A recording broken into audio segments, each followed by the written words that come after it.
Leafs Game Night live from Scotiabank Arena, TSN 1050, the iHeartRadio app, and the Leafs Radio Network. Eat a peach and celebrate the Allman Brothers' legacy with the triumphant Madison Square Garden return of the Brothers live April 15th. They've taken over SiriusXM Southern Rock with stories and songs, other artists they love, and an intimate performance from the New York City studio.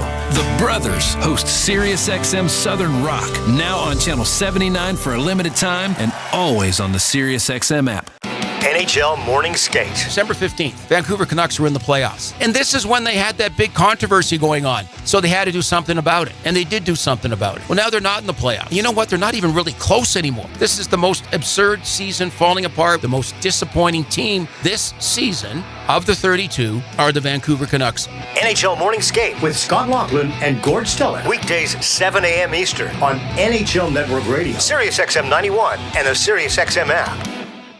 The Power Play with Steve Koulias. General manager of the Winnipeg Jets, Kevin Cheveldayoff. What would finishing first overall mean to the organization, Kevin? Well, I think anytime that, you can finish in an area where you're getting recognized, it's special. But again, the important thing for us is process. Is when we buy into playing the way we need to play, then, we feel comfortable that we'll win more games than not. And then you let the chips fall where they may. The Power Play. Weekdays 3 p.m. Eastern on NHL Network Radio, SiriusXM 91, and the SiriusXM app. It's soccer's most thrilling league. Only the Premier League can make you feel like this. And now every match is on the SiriusXM app. Can you believe it? From the title race. This is remarkable. Keeps this title charge on track, surely. To the relegation fight. The impossible may still be possible. Hear every English Premier League match on SiriusXM FC 157 and the SiriusXM app. Just search for your favorite club. We deliver the NHL. And I just wonder, Berkey, what your thoughts are on the Capitals. They are Exhibit A as to why a retool can work. Yes, but it's early. Haven't had a playoff run yet. A lot of people taking bows right now that shouldn't be. I really like this coach. I think Chris Patrick, the GM, has done a real nice job. It is a retool, right? And the goaltending's been spectacular, but let's see. Don't pick out a parade route yet, boys. SiriusXM, NHL Network Radio, SiriusXM 91. Right side to Wilson, centered up. Ovechkin has it, he scores! He scores! Alex Ovechkin scores 895! There's a new goal-scoring champion, and his name is Alexander Ovechkin! He has done it! Congratulations to Alexander Ovechkin. Welcome to Hockey Immortality from everyone at SiriusXM NHL Network Radio. The world's most thrilling league is now in the palm of your hand. Hear every English Premier League match all season long on the SiriusXM app. Just search for your favorite team. To start a week tonight, when we see Montreal on the ice, just thinking that they opened the season in Montreal October 9th, and here we are set to close the final Saturday. It's not, as I said, it's not the final home game. But looking down on the ice, I mean, it's just there's hockey history there, and you think that the way it's lined up anyway, it'll be the Leafs in Ottawa in the first round, which is going to be exciting too. The Habs are an interesting story because down and out, they made a good charge, and they faded, and they came back. It's a great story of perseverance, isn't it? Yeah, and sometimes, in the National Hockey League, it's easy to sort of, start looking big picture. But I think St. Louis, being a Stanley Cup champion, did a good job in, maybe breaking it down into segments, saying, hey, you know what? Yes, those couple segments where we did lose 6 in a row or 3 or 4, you know what? We have to find a way to make it up. So when you now put it into perspective and saying, guys, you can, if we believe and we do these little details and fix the things and focus on the process, the results take care of themselves. But ultimately, what I think what happened was they did a good job in really highlighting and turning this team over to the Caulfields, to the Suzukis, to the Slafkovskys. And remember, during the rebuild the last couple of years, they were getting some pretty decent goaltending, from Jake Allen. And Primo had some good nights as well, too. And now Montembeault, is amongst the league leaders with regards to wins. He's got 30 wins this season. That's 8th in the National Hockey League. He's top 10 in save percentage. He's amongst the leaders with 4 shutouts as well, too. So they're getting the goaltending. The young guys are stepping up. And then the emergence of Lane Hudson, who just came out of nowhere, shot out of a cannon, and just oozing confidence and machismo or whatever that may be, and just the energy that you're going to see. You're going to see him dancing up and down the ice, and he is a franchise defenseman and one that they haven't had in a while. So this this team is, regardless if they make it in or not or go on a run, they're playing with house money, and they're setting themselves up to be really strong team for the next 5-10 years. I was scouring the roster for Mo Cheesemo, and I couldn't find him. Don't ask me why I was thinking about Razor Ramon. Whatever. Okay. Dobish, by the way, will play in goal tonight for the Habs. And this is what I've learned from doing the Raptors. And so when I say this, it's totally positive. Sometimes when things aren't going well and the turnaround happens, or when things aren't going well, you blame the player. But when the turnaround happens, you also credit the player. But it's everybody. It's the whole organization, because they're working so hard when you don't see them at practice, whatever the sessions, the video sessions, to correct things. And a lot of it is on the player to correct them. But you also have to have a patient support staff to say, try this, work on this, and it always has to be positively reinforced. Otherwise, it goes off the rails. Yeah, and that's where I think Marty St. Louis doesn't get enough credit, because I think he's the perfect coach for this group. And he didn't come in with any glaring accolades as a coach. I believe he was coaching his son in Connecticut in Pee Wee hockey, but I think pride, and this team plays with a lot of pride, and I think he's a very prideful coach, and it just sort of bleeds down into the rest of the group. So I think for them, it's just, yes, they do have some stars, but they have some great role players. And I think maybe we're tired of losing, right? The Andersons, the Gallaghers, and they were saying, hey, you know what? We're still here. Jake Evans, re-upped when he could have said, you know what, I'm not going to sign. I'm going to go chase some money. He believed in what was going on here. So I think at a certain point, guys believe that they want to be part of the solution and say, hey, you know what, regardless of the problem, I'm going to stick around and not leave, right? They could have easily flipped Anderson. They could have flipped Savard. They could have flipped, some of these guys, Anderson. Right. But they said, you know what, we want to be the go-to guys here. We want to turn this thing around, because win, lose, or draw, if you have a great effort in Montreal, they support you. Well, that's the first tangible sign of support is at the trade deadline. Yeah. You didn't move anybody? Okay, we're good. You move 2 or 3 guys. Oh, this is done. Yeah, we're out of here. It's like if you're playing blackjack and you're sitting at 17, you're 16. I'm not going to hit. I'm just going to stay here and we'll see what happens, right? And It's great. It's great. It's a great story. It's a great story nonetheless. And speaking of great stories, Matthew Nyes, 29 goals, 3 in a key game for the Leafs against Tampa. So there's another example. This is the Leafs example of a young player buying in and making a difference. And this guy is now a core player. He's legitimate on that top line. He's not going anywhere in terms of, he's not going to get dropped anywhere in the lineup. That's where he belongs. It's a good fit. It's been a long time coming for the Leafs, but for him, he's made big strides in 2 years. Yes, and, he's the epitome of a Craig Berube type player. And yes, we see the between the legs and the Michigans here, and he has the confidence to do that, but this is a straight line, north-south type player that gets to the net, gets to the hard areas. But what impresses me most is, he's very, very wise beyond his years. But as power forwards, you think about the Bertuzzis and, the Jerome McGinley's and guys like that, it takes them 5, 6, 7 years to really develop into the physical specimens that they are. The Tom Wilson was a fourth liner for the first 5, 6 years of his career. To do this in year 2 and have the confidence to play with Matthews and Marner and not try to change his game, but be himself and weather the storms. He had some injuries. He got lost on coverages sometimes in the D zone, some costly turnovers, but you just had the confidence to continue to do that. And now he's starting to dominate physically. We saw him last game in Tampa, taking the roughing penalty. He's now intimidating guys. So that's going to be the dangerous part now, where, he starts adding a couple goal, fights or physical play to go with his goals. Like, we see some of the banners up here, and yes, we're getting ahead of ourselves, but just showing that he is evolving in front of our eyes. Those banners? Yeah, no, I was talking about the one down there, the 50-50 one. But anyways, that's the money he's going to be making next contract. Oh, no. That's what he's going to make in a day. That's 100-0. That's not 50-50. Yeah, but again, I think he's owning the moment. It's not too big for him. And doing that in this market, right, where the conversation was, well, what is he going to sign for? Is he going to sign? Is he a core player? He's deaded all that noise with his play, and the future is definitely bright for him. I can't, I could go on for quite a while, just blowing my horn on how good this is for the Leafs.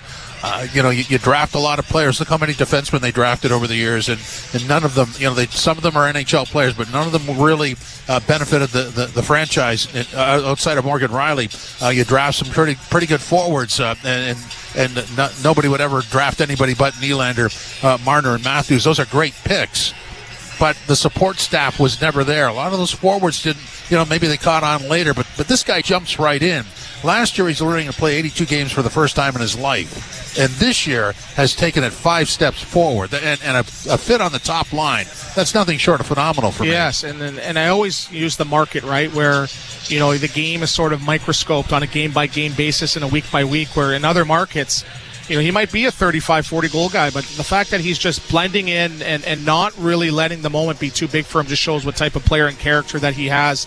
And I always tell this, do you know that his parents are from Czechoslovakia? Did you know that? Like he is, like they were born there, and his brother was born there as well, too. So, really? He's got some of those European genes like that. Yager, protect the puck, go to the net. And so, again, it's a great... And if you ever want an exercise, Taddy, just go and look at before Robertson and Matthew Nyes, the last time a second rounder was on this roster consistently, right? I think it says right underneath that the 35th of February. That's how long it was. It says see written files. Yeah. It's not in the digital age. And, the fact that you had a guy now that you got in the second round and one of your scouting staff that you just brought in from the Dallas Stars was the guys finding the gems in the second, third, fourth round. The fact that he's gotten the opportunity and making the most of it just shows that it's a great story all around. I've just uncovered. It says, see the archives at Maple Leaf Gardens. It's not even in this building. Rob Pearson? He was a first rounder, right? I don't know. Yeah, he was. Yes, one of 3. Thanks for reminding me. Oh, man. Shout out Rob Pearson. Yeah. Great Panthers. Steve Bancroft. Oh, boy. Okay, so Montreal here tonight, obviously something for them to play for. Both teams have completed their warm-up. And we're going to hear now from Steven Lorentz on which D is most excited for more ice time, because there's only 5 dressed tonight. I'm not sure. I think all of them. I think when you see 5D, then obviously your minutes go up. But I think we got to manage it too. We're playing back-to-back against a good team, Carolina, tomorrow night too, and a hungry team in Montreal tonight. So again, it's just about being smart and managing the situations, managing the game, and not making those those tired mistakes maybe at the end of a shift, and then forwards are tired, but the D have been out there maybe twice as long, and if those guys get caught, then you can get running around your own end, and we don't want that. What have you learned about the Montreal-Toronto rivalry now that you've lived it? Yeah. Well, I mean, I've lived it my whole life, but now that I've been able to partake in it a little bit, it's special. And I think it's a privilege every time we get to play against these guys, and there's always that extra flair, and there's a little bit more to those games. You can obviously tell. I don't know what to put I don't know the exact word to put, but there's just a little bit more intensity and a little bit more of that you take things a little bit more personally against guys or teams like this. Ottawa the same way, or same thing when it's nice and close to home like this, and there's always a little bit more at stake. Did you watch the game last night? Like, how closely are you paying attention to the other divisional matchups? Yeah, we're paying attention. I didn't really watch a whole lot of it. I saw the start that Ottawa got off to. I think I watched a bit of the first period, but after that, I don't even know what happened or how it really finished. Again, I said it once, I said it before. It's we're focused on what's going on in this locker room, and it's definitely huge being able to clinch the top spot, but wherever we finish, we need to be able to be at the top of our game for round 1 of playoffs. So that's Steven Lorentz, and obviously this is where the Leafs 5-man power play unit, the 5-forward power play unit, pays off because you don't burn a defenseman. Yeah, and I think it's an opportunity for them to maybe try to capitalize. Right, this Montreal Canadiens penalty kill is one of the top 10 in the league too, but you have to find a way to weather that storm. So what you don't want to do if I'm Toronto is pay attention to the details in the D zone, and what you don't want is your defenseman hemmed in for 30-40 seconds at a time. It happened in the Florida game, oftentimes, a couple times in the Tampa game. So you want quick exits. You want to be getting out of your zone. And you want to, not saying you want an easy game, but you want to just get the puck out and get on offense. So if I'm the forwards, attention to details, try to get a cycle play, extend your shifts in the O zone to give some of those D a rest, because it's going to be a long night for them. Yeah, and so when we're talking about the Leafs with the back-to-backs tomorrow in Carolina, Montreal last night was in Ottawa and lost, so they might be a little weary tonight too. Yeah, but sometimes with what's what's at stake. That gives you the energy, the adrenaline there. And, it's Saturday night. It's in Toronto. And, we see the Montreal jerseys. When's the last time you've seen, a lot of jerseys outnumbering? I don't think it's outnumbering, but a significant amount of the opposition. There's a lot of Montreal fans in the building. So there's going to be a lot of energy that I think is going to help get them through. Absolutely. So when you go back over the 6 periods, the Leafs in Florida losing to the Panthers, 3 more periods in Tampa. We'll throw out the overtime because that's in a different category. When you look back on those 6 periods, what do you see? Adaptability, and Florida, again, with all those injuries, that system got them through that game. They got caught sleeping for some shifts. They got caught in their end, but what I liked was the response. And when we were doing the pregame for that Tampa game, we were talking about the need to start on time. Yeah. And they did that, scoring a goal within the first minutes, and they were up 2-0 early. And, I don't know, the refs, again, maybe had something against Toronto that night and having Tampa get back into that game, but they adapted. And, Ralph, you were sort of going through sort of the losing streaks this year. I think there's only been 3 or 4 of them. So they adapt, and the response has been there. So this is a team that, I use the term consistently consistent, and that's why I feel playoffs they're due for a big playoffs, because they find a way to adapt and respond especially when they're called to the carpet and challenged, and they respond big often. Well, you go back to that game in Florida, and the Panthers were right on them right from the start, and in the Tampa game, the Leafs were right on Tampa right from the start. But 2 different types of on them. The Leafs is offensive pressure, but with the puck. Yep. Yeah, and they get to skating too. They, sometimes they blow the zone, but they really push the pace where it puts you almost back on your heels. And, I always go back to the conversations we've had earlier. Games 60-80. It is a different beast. It is so tough. It's almost like a new season. You're like, whoa, what? Where's the penalty? Where's the power plays? Why did that guy call it? Why can't I get to the net? Why did that guy cross-check me and no one did anything about it? It's just, it's tough to find your time and space. But that's why, you're looking at the Nyes and the Marners and the Tavares and the Nylanders really excel at this point. This is playoff-style hockey, so the fact that they're not just surviving, they're thriving, I think that's why they're going to carry it into a big playoffs along with Austin Matthews. Okay, we're going to step out, come back, and set up the opening faceoff for you next. This is Leafs Game Night on TSN 1050, the iHeartRadio app, and the Leafs Radio Network.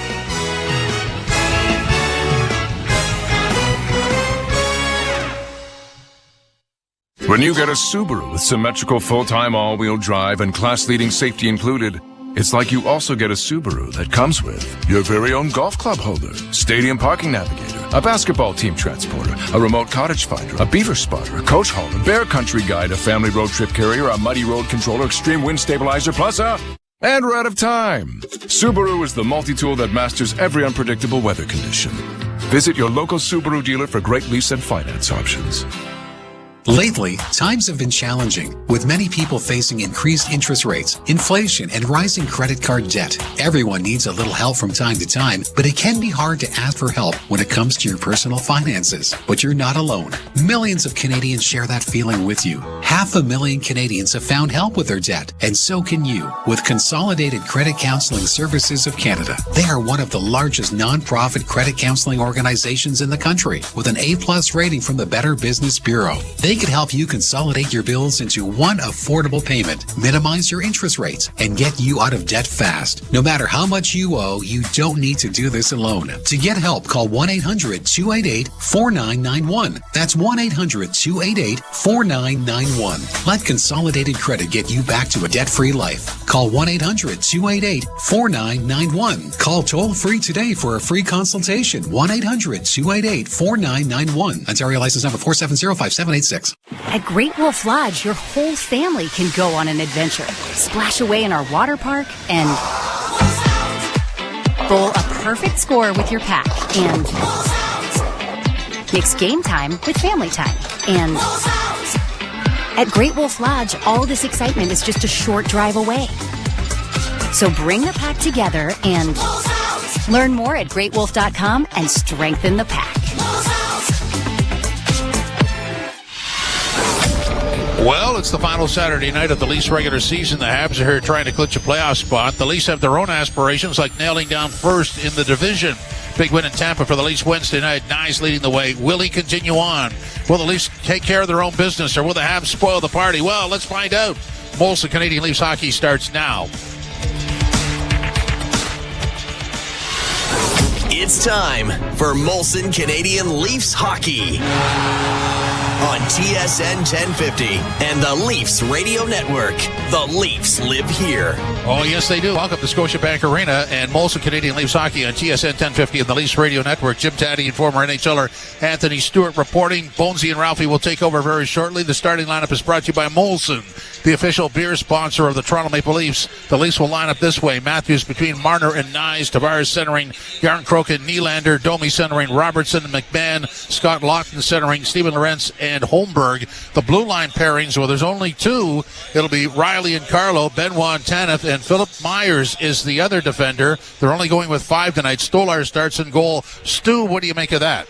Well, I think we're going to see a little bit more increased responsibilities with regards to ice time for Simone Benoit and Philip Myers as well, too. They've averaged around 16.5 minutes. I could see them getting up to 18, 19. So there's been some discussion about potentially Mitch Marner filling in and potentially Scott Lawton, but I think it's going to be other guys getting a little bit more responsibility. So, yes, they're missing OEL, and McCabe's been a big part of that blue line, but this has been a group now that's been carried by some of their big guns with Matthew Nyes, 5 goals and 11 points his last 10 games.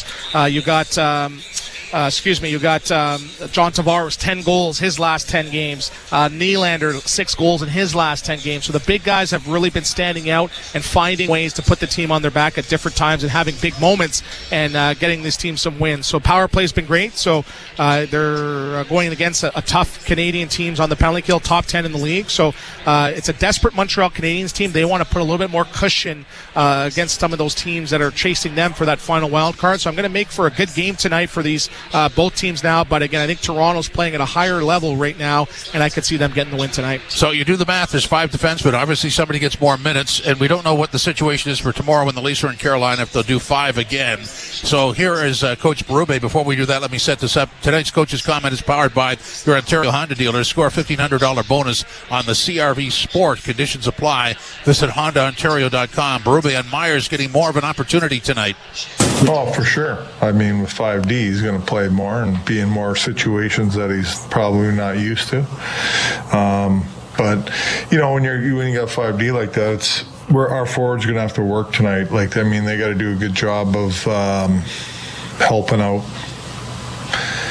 you know, get hold-ups and, you know, killing plays in a neutral zone and killing plays out of the offensive zone and not allowing Montreal to gain our zone as much and helping out in a D zone. So they got to help out tonight. What stands out most about your opponent tonight? Well, I think, you know, they've been playing really good hockey for a while now, in my opinion. I think, like I said yesterday, their core group of young guys have grown together here, and Hudson's he's an elite player back there. He's hard to handle. I mean, he drives a lot of their offense, and he's so good with the puck at transporting it up the ice and doing things in the offensive zone that you normally don't see. He's a very elusive player. You know, but like I said, you know, Suzuki and Caulfield and these guys, like they're turning into really good players. What do you make of the evolution of the defenseman that does the stuff that he does? Like, yeah, there's more and more for sure. You know, I can name a number of guys in the league that do the same things as he does. It really puts you on edge, I'll tell you. It's hard to handle in the D zone with these guys that are so elusive. You go out on them and they make a move and they get by and they create time and space for themselves and they can make plays. He's an elite passer. He finds people and he's always looking to make plays. Nylander hasn't played the same amount of minutes as usual the last couple. What are you seeing from his game right now? Oh, I didn't even know he hasn't, but he's down a bit. It's been like the 15th. But it's not, you know, it's just a game. Yeah, it's just a game. I mean, I think the back-to-back games, I was, you know, obviously trying to keep the forward minutes down as much as possible. And, I mean, Mitch and Matty get up there at times with penalties, right? They're killing, and they're out in the boards first, so they eat a lot of PK minutes up, and I think that's what, you know, that's where their minutes get high. But if you look at the 5-on-5 minutes overall, I think they're pretty close. I mean, I've been rolling 4 lines quite a bit lately. Coach Berube getting set for the half. So, Stu, I think you'd agree with me. Edgston, Stone, Matthews between Marner and Nyes. Edgston, Stone, Tavares, and Nylander. The rest is not. Yarncroke is on the left side of that line tonight, and sometimes it's Bobby McMahon. Tonight, Bobby McMahon is on the third line. Domi, I think, is Edgston, Stone is the number 3 center. Robertson could be up or down. Holmberg, Lawton, and Lorentz, the bottom line. That seems to be somewhat Edgston, Stone. Does any of that concern you that it's not all set with a consistent 4-line rotation? Yeah, well, oftentimes, you want to have as much chemistry as you can with your lineups, right? But again, there's no real identity, right? So when you don't have that identity, I think what you have to do is balance that with accountability and give guys, reward guys, and demote guys. And I think that constant changing maybe pushes guys to be a little bit better, right? You've seen Lawton, 4th line center, 3rd line center, 3rd line left wing. I think for him now, he's saying, I'm on the 4th line. I got to perform better to try to move up the lineup. So Robertson, you've seen him sit for 4 or 5 games, come in, score a bunch of goals. So when you don't have that identity, you have to now force ways to try to get guys to play better. And I think interchanging them, I think that's just Craig Berube's way of trying to find a little bit of balance, but at the end of the day, find something that eventually is going to stick, because you're going to need some sort of that against identity lines specifically that other teams have in the playoffs. Yeah, and I guess if we went back a couple of games and it was Domi between Lawton and Yarncroke, that seemed to work for a couple of games, and then it seemed to fade. Yeah, we talked about going against Nick Paul, right? And then they were in their zone, I think, for 67 minutes, right? So it's right. So again, you're not going to win every single matchup top to bottom, but again, I think that's now where you're going to have to see the Tavares, Matthews, Nylanders, Marners really, really elevate. When they're elevating and those guys are bringing their A game, you can put me on that 4th line. It's probably not going to make that big of a difference. One of the better debates is who is the number 1 goaltender. I don't hear much about that anymore. I believe it's Stolarz. Yeah, well, I heard John Van Riesbroek say it should have been Wall. I don't know what he's talking about, but I think it's Stolarz. Stolarz has been consistent. He had the injuries. He came back, and he was, a little bit playing a little bit small in his crease. But since he's been back, what is he now, 5 or 6 and 1 in his last couple of games as well? He's been playing some great hockey, but the team just has a little bit more confidence playing in front of them. But they're doing a great job at insulating both goaltenders. How many times have you seen 2nd, 3rd, 4th opportunities whacking at the goal, the goalie getting it in there? It's one and done a lot of the times, and if Stolarz sees it, he's going to stop it, and he's looking like he has early on in the season. Yeah, I don't think anybody would argue that Wall is the guy long term over the next 2 or 3 years. But for right now, Stolarz maybe it's just a bit more comfort level, isn't there? Yeah, and you're in a win now mode, right? It's the future. What is the future here? Right, we're not too sure. Right, what is the future? Right, it's right now. Where's the second rounders? When are they coming? Right, but it's now. You have to find a way to get some wins, and I think that accountability between both goalies is going to push them. And Wall, if he becomes the number 2.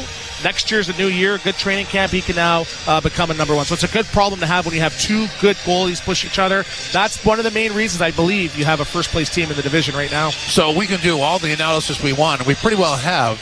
But when Montreal plays Toronto, for whatever reason, a lot of the analytics go out the window, and it's a pretty tight hockey game. Yeah, it is. And but I'm going to be interesting to see Lane Hudson. This is a Lane Hudson that's really elevated his game in the last 3 weeks to 4 weeks, where he's got a shot first mentality. So he is a game breaker. Caulfield and Slafkovsky and Suzuki, they've been one of the top lines in hockey as well too. But there's going to be a desperation for Montreal. So I think that's going to be the difference. So I don't think it could be tight checking, but it's going to be some desperate hockey on the Montreal's part. And they've won a number of games. I think it was a Philadelphia win and one over Detroit in the last week, where they didn't look good for 40 minutes, but boy did they pour it on in the third.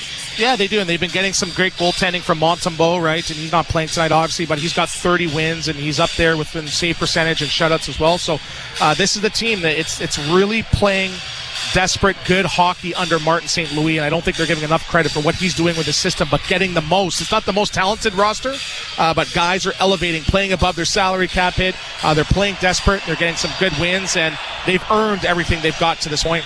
Wow, they're even cheering the flag bearer tonight. This house is lit. It's like a Four Nations atmosphere. Yeah, it's kind of electric, isn't it? Well, the Habs are here, so we'll leave it at that. The Leafs, so here we sit with 4 games left, and obviously still wanting to claim the division, and can take a major step in that direction. When you look back over the year that's been to this stage, this is a little better than we would have anticipated, right? I think so. And you saw some of the other teams. Boston was supposed to maybe win the division, and again, so this group, and You feel that, but they've been consistently consistent, and that's Craig Berube hockey, and they played it to a T more times than not. So the Habs will hit the ice with a 17-19-4 road record, and the Leafs 25-13-1 on home ice. The power play for the Montreal Canadiens is 20.4, 21st in the league. Their PK is 10th in the league at 81.1, so their special teams add up to 101.4. And for the Leafs, they add up to 103.8, sixth best power play in the league. Power play, or the penalty kill at 20th. We'll step out. The opening faceoff is next. This is Molson Canadian Leafs Hockey on TSN 1050, the iHeartRadio app, and the Leafs Radio Network. As a sports fan, I just want the games. Right now, it's practically a full-time job to figure out which bundle I need. But with the SiriusXM app, it's done the bundling for me. It is gone, a grand slam! I don't have to go anywhere else to get every MLB, NFL, NBA, and NHL game. When there's a college game on, I just search for the school on the SiriusXM app. Holy smokes, what a play! With the all-access plan in the SiriusXM app, I've got the sports world in the palm of my hand. To the end zone, touchdown! No bundle required. NHL Morning Skate. December 15th, Vancouver Canucks were in the playoffs. And this is when they had that big controversy going on. So they had to do something about it. And they did do something about it. Well, now they're not in the playoffs. You know what? They're not even really close anymore. This is the most absurd season falling apart. The most disappointing team this season of the 32 are the Vancouver Canucks. NHL Morning Skate with Scott Laughlin and Gord Stellick. Weekdays 7 a.m. Eastern on NHL Network Radio, SiriusXM 91, and the SiriusXM app. The Power Play with Steve Koulias. General manager of the Winnipeg Jets, Kevin Cheveldayoff. What would finishing first overall mean to the organization, Kevin? Well, I think anytime that you can finish in an area where you're getting recognized, it's special. But again, the important thing for us is process. Is when we buy into playing the way we need to play, then we feel comfortable that we'll win more games than not, and then you let the chips fall where they may. The Power Play weekdays 3 p.m. Eastern on NHL Network Radio, SiriusXM 91, and the SiriusXM app. Right side to Wilson, centered up. Ovechkin has it. He scores! He scores! Alex Ovechkin scores 895. There's a new goal-scoring champion, and his name is Alexander Ovechkin. He has done it. Congratulations to Alexander Ovechkin. Welcome to Hockey Immortality from everyone at SiriusXM NHL Network Radio. SiriusXM NHL Network Radio puts you on the ice. If the Rangers get into the playoffs, Igor Shesterkin should win the Hart Trophy, because what is going on in front of him is an absolute miracle. They're within a mile of this playoff run. The reason you are inconsistent is because you're consistently inconsistent. That's why they are not Tampa, Florida, Washington. I'm not buying it. What's that song? I won't be fooled again. SiriusXM NHL Network Radio, SiriusXM 91. Hey, Jim Rome here. What's cracking? Hi. Hope you're enjoying the game, and when you're not taking in a game, find us on Sirius Channel 161, XM Channel 206. In fact, we'll be there every weekday afternoon, 3 p.m. to 6 p.m. Eastern Time. If you've got something you want to break down from this game, you know where to find us. Just make sure you have a take and don't suck. Step your game up. That has never changed. In fact, the show has never changed. We're just back home, and it's great to be there. Sirius 161, XM 206. See you there. It's soccer's most thrilling league. Only the Premier League can make you feel like this. And now every match is on the SiriusXM app. Can you believe it? From the title race. This is remarkable. Keeps this title charge on track, surely. To the relegation fight. The impossible may still be possible. Hear every English Premier League match on SiriusXM FC 157 and the SiriusXM app. Just search for your favorite club. The biggest names in the game. Trying to get behind Ristolainen, walks in, put it between his legs, shoots it, scores! NHL play-by-play on SiriusXM. Inspection at groundworks.ca/row. And while you're there, check out my latest dirty job. It's a good one. Licensed for work is performed. See website for details.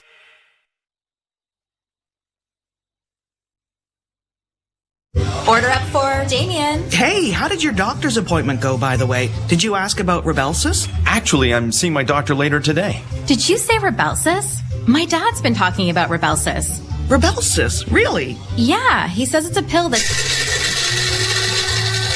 Well, I'll definitely be asking my doctor if Rybelsus is right for me. Rybelsus. Ask your doctor. or visit rebelsis.ca. Order up for Rebelsis.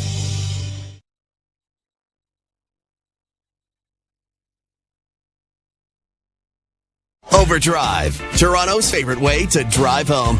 Weekdays 4 to 7 on TSN 1050.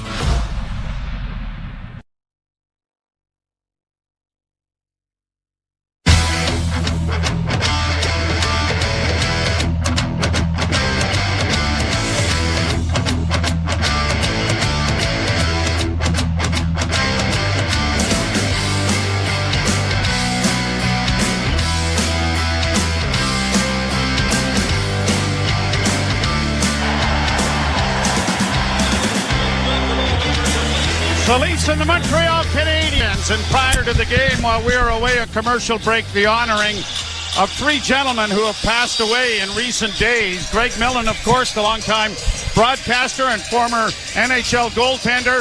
Ray Shero, who was a very big off-ice assistant and general manager, very important part of the Pittsburgh Penguins' successes. And Jerry McNamara, who is a dear friend, former goaltender who played just 7 games, all with the Toronto Maple Leafs, but was the general manager and scout with the Leafs, who was instrumental in getting Boris Salming to come to North America and start the wave of European players coming to Toronto. He passed away just a day or so ago at age 90. So to all of those families, our deepest condolences and thoughts are with you.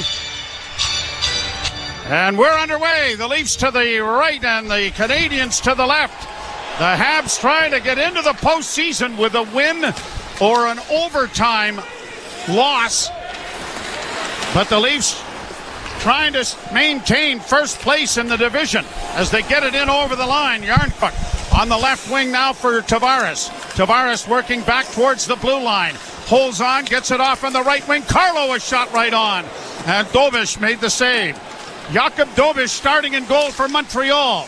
And the Maple Leafs have got Anthony Stolarz going back-to-back as he is in goal down to our right. The Leafs having to play one man short, 5 defenders in this game because of salary cap issues. Pass ahead goes off of Matthews, sticking into the Canadiens' end. Backhanded around the boards by Lane Hudson. And the Habs will try to regroup in their own zone with Cooley starting out with a pass through center. In on the right wing for Slafkovsky. He's drilled to the boards with a good hit, and Matthews plays it ahead for Marner, who gets it ahead. And on the left wing, it comes to Bobby McMahon. McMahon poking the puck deep, but Hudson gets to it first and reverses the puck to his defense partner, and it'll be played out into the center ice area. Launched in by Cole Caulfield. And the Leafs go back to retrieve the puck. Tanev dropping it off on the wing, playing it up on the boards. That was intercepted. Domi can't get it into the zone cleanly. Canadiens try to work back to the blue line and will bank it in on the right side. Kapanen goes in after it. He runs out of real estate, and Domi has time and space to launch it high into the center ice area to get a change started. David Savard for Montreal deflects it down into the Toronto zone. Morgan Riley returns the favor. Savard has it in his head. Canadiens regrouping. No score, nicely underway here at Scotiabank Arena. Struble to Savard, dropping it back. That goes astray. Lorenz into the forecheck. Canadiens get it around back of the net and into the corner. And now they'll start out with it on the far wing and flip it into the Toronto zone. Hustling in there after it is Armia. He gets it in front of the goal. And a wrist shot taken there by Pezzetta. Deflected wide of the Leaf net. Down into the corner now for Evans. Evans back to the point and a shot coming. It's wide. The rebound! Great play made there by Scotty Lawton. He saves a goal by getting to the puck ahead of the winger on that far side. Boy, and it was Pontus Holmberg, Joe, before that got his stick on a shot that was heading to the net. Turnover to Nylander, who curls in over the line. Walks the blue line. Had a pass go off a leg and into the corner. Round back of the net is Mike Matheson. Matheson gets it out into the center ice area. Leafs will launch it right back into Montreal territory. Canadiens with it in their own zone. Up ahead for Gallagher. Gallagher gets it down into the Toronto end.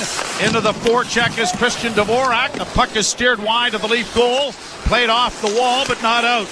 Anderson keeping it in with a shot that went wide. Gallagher in the near corner looks for a man in front. Sharp angle shot stopped and blocked before it reached the goal. Block shots, nothing new to the Maple Leafs, who had a whole pile of them against Tampa Bay the other night. Puck goes down into the Montreal end. Gallagher gets back there to play it up on the wing, but Marner intercepts, but his pass is gobbled up and brought forward by Suzuki. Caulfield takes the pass, he's in on goal, and he flipped it over top of the net. Suzuki swinging it around to the far side, but it escapes the Leaf zone. Caulfield going back to retrieve it for Montreal. No score with 15:48 to go, first period, and glad you're along with us. And out at center ice comes Suzuki. He drops for Caulfield. Back to Suzuki and around back of the net. Had it stripped away. The Leafs are able to punch it ahead and a lead pass. Gets to center and Marner had it roll off his stick and cleared in on goal, where it's going to be covered up by Dobish, and he will hold on. As we introduce James Ralph, Esquire. I've already spoken. Oh, you probably said too much anyway, so go ahead. I was just going to say, that's a great night for a color commentator, isn't it? 4.5 minutes in, first whistle. You could just pre-record the shots on goal and beat the traffic. And we'll I was going to say, a pretty good start for both teams in that you get everybody in, there's no power plays, a good flow. You get everybody out there. Now you've already got the second shift of the game for the Domi line, who is back out with Bobby McMahon and Nick Robertson. The line that Craig Berube put back together in the second period of their game against Tampa on Wednesday. Face off to the right of the Montreal zone. And Robertson lost the draw. Canadians get out into neutral ice. McMahon in across the line, out of the reach of Robertson. Now Matheson back of the net, gets it to the line, but not out. Kept in by Tanev. Into the corner for Domi. Domi read it up there for McMahon. Got it back to him. Domi trying to fend it out in front of the net, and a shot by Robertson is stopped on the short side by Dobish. Some great work there by McMahon and Domi, and Robertson was a little bit too tight to the net and right along the goal line to find any room. Tried to knife it, though, didn't he, up under the crossbar? It was about the only thing he could do, right? Played into the Toronto zone. Chopped high in the air. The Leafs able to free it up, but now Benoit up against the boards. The Montreal product sends it around to the far side. Struble gets there first for Montreal. Puck comes into the slot area, and the Leafs are going to play it to an open wing, and Lawton chips it out at center ice. Grabbed off there. Unable to get it into the zone was Pontus Holmberg. Flipped high back into Toronto territory. Myers for Benoit. Nicely evades the forecheck. Starts up the left wing boards with a pass that was redirected by Lawton, but not in deep. Holmberg, though, forces it back behind the Montreal goal. No score. We played 6 minutes of the first period. Played ahead at center. Brought in over the line by Armia. He works to the left wing half boards and took a shot that was well wide of the net. Habs keep it in on the right wing. Backhanded behind the net by Cooley. And a penalty is coming here. Boy, this is a weak call here. Well, let's introduce the folks. Garrett Rank and Trevor Hansen, pick your man, are the referees. Devin Berg and Tyson Baker are the linesmen. Cross-checking. I mean, this is Michael Pizzetti. Congratulations. Huge dive in front. Minimal contact. Craig Berube can't believe it, but we can. All right, it'll be a power play for Montreal when we return. No score. You're listening to Molson Leaf Hockey on TSN 1050 and the Maple Leafs Radio Network. The Power Play with Steve Koulias. General manager of the Winnipeg Jets, Kevin Cheveldayoff. What would finishing first overall mean to the organization, Kevin? Well, I think anytime that you can finish in an area where you're getting recognized, it's special. But again, the important thing for us is process. Is when we buy into playing the way we need to play, then we feel comfortable that we'll win more games than not, and then you let the chips fall where they may. The Power Play, weekdays 3 p.m. Eastern on NHL Network Radio, Sirius XM 91, and the Sirius XM app. the biggest names in the game. Trying to get behind Ristolainen, walks in, put it between his legs, shoots it, scores! NHL play-by-play on SiriusXM. NHL Morning Skate. December 15th, Vancouver Canucks were in the playoffs. And this is when they had that big controversy going on. So they had to do something about it. And they did do something about it. Well, now they're not in the playoffs. You know what? They're not even really close anymore. This is the most absurd season falling apart. The most disappointing team this season of the 32 are the Vancouver Canucks. NHL Morning Skate with Scott Laughlin and Gord Stellick. Weekdays 7 a.m. Eastern on NHL Network Radio, SiriusXM 91, and the SiriusXM app.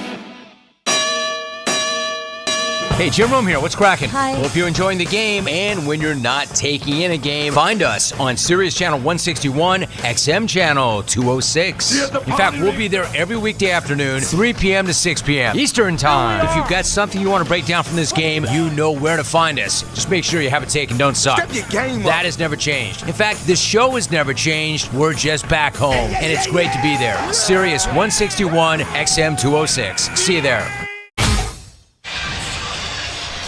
Penalty kill brought to you by CMC Markets. Take your trading to the next level with $0 commission on stocks. Maple Leafs 20th in the league in penalty killing, 50 of 225. Last 5 games have given up just 1 goal, but only 8 times short. Here's Caulfield on the right wing side into the corner, gets it returned. Caulfield at the near half boards, slides it back to the blue line. Walking the line there was Hudson. Back to Caulfield, a shot blockered away there by Stolars. Puck along the boards, pushed back towards the blue line, and come back on the right side for Suzuki. He doesn't shoot it, banks it back to Hudson. Hudson to the far side. Laine with a pass in front of the net, rebound in front of the goal. Cleared to the line, but not out. Hudson keeping it in. Off on the far side, Laine getting it back now to Suzuki. Suzuki holds, still with it. Suzuki down into the corner. Playing it back, it comes to Hudson. He walks the line to the middle of the ice. Looks on both sides and comes back to Suzuki. Pass to Laine, one-timer, stop. Rebound went right through Stolars, but went wide. Leafs trying to get it off the boards, but can't. Puck along the boards into the corner. Played around the boards by Slafkovsky. To the point now for Suzuki. Suzuki on the near half boards again.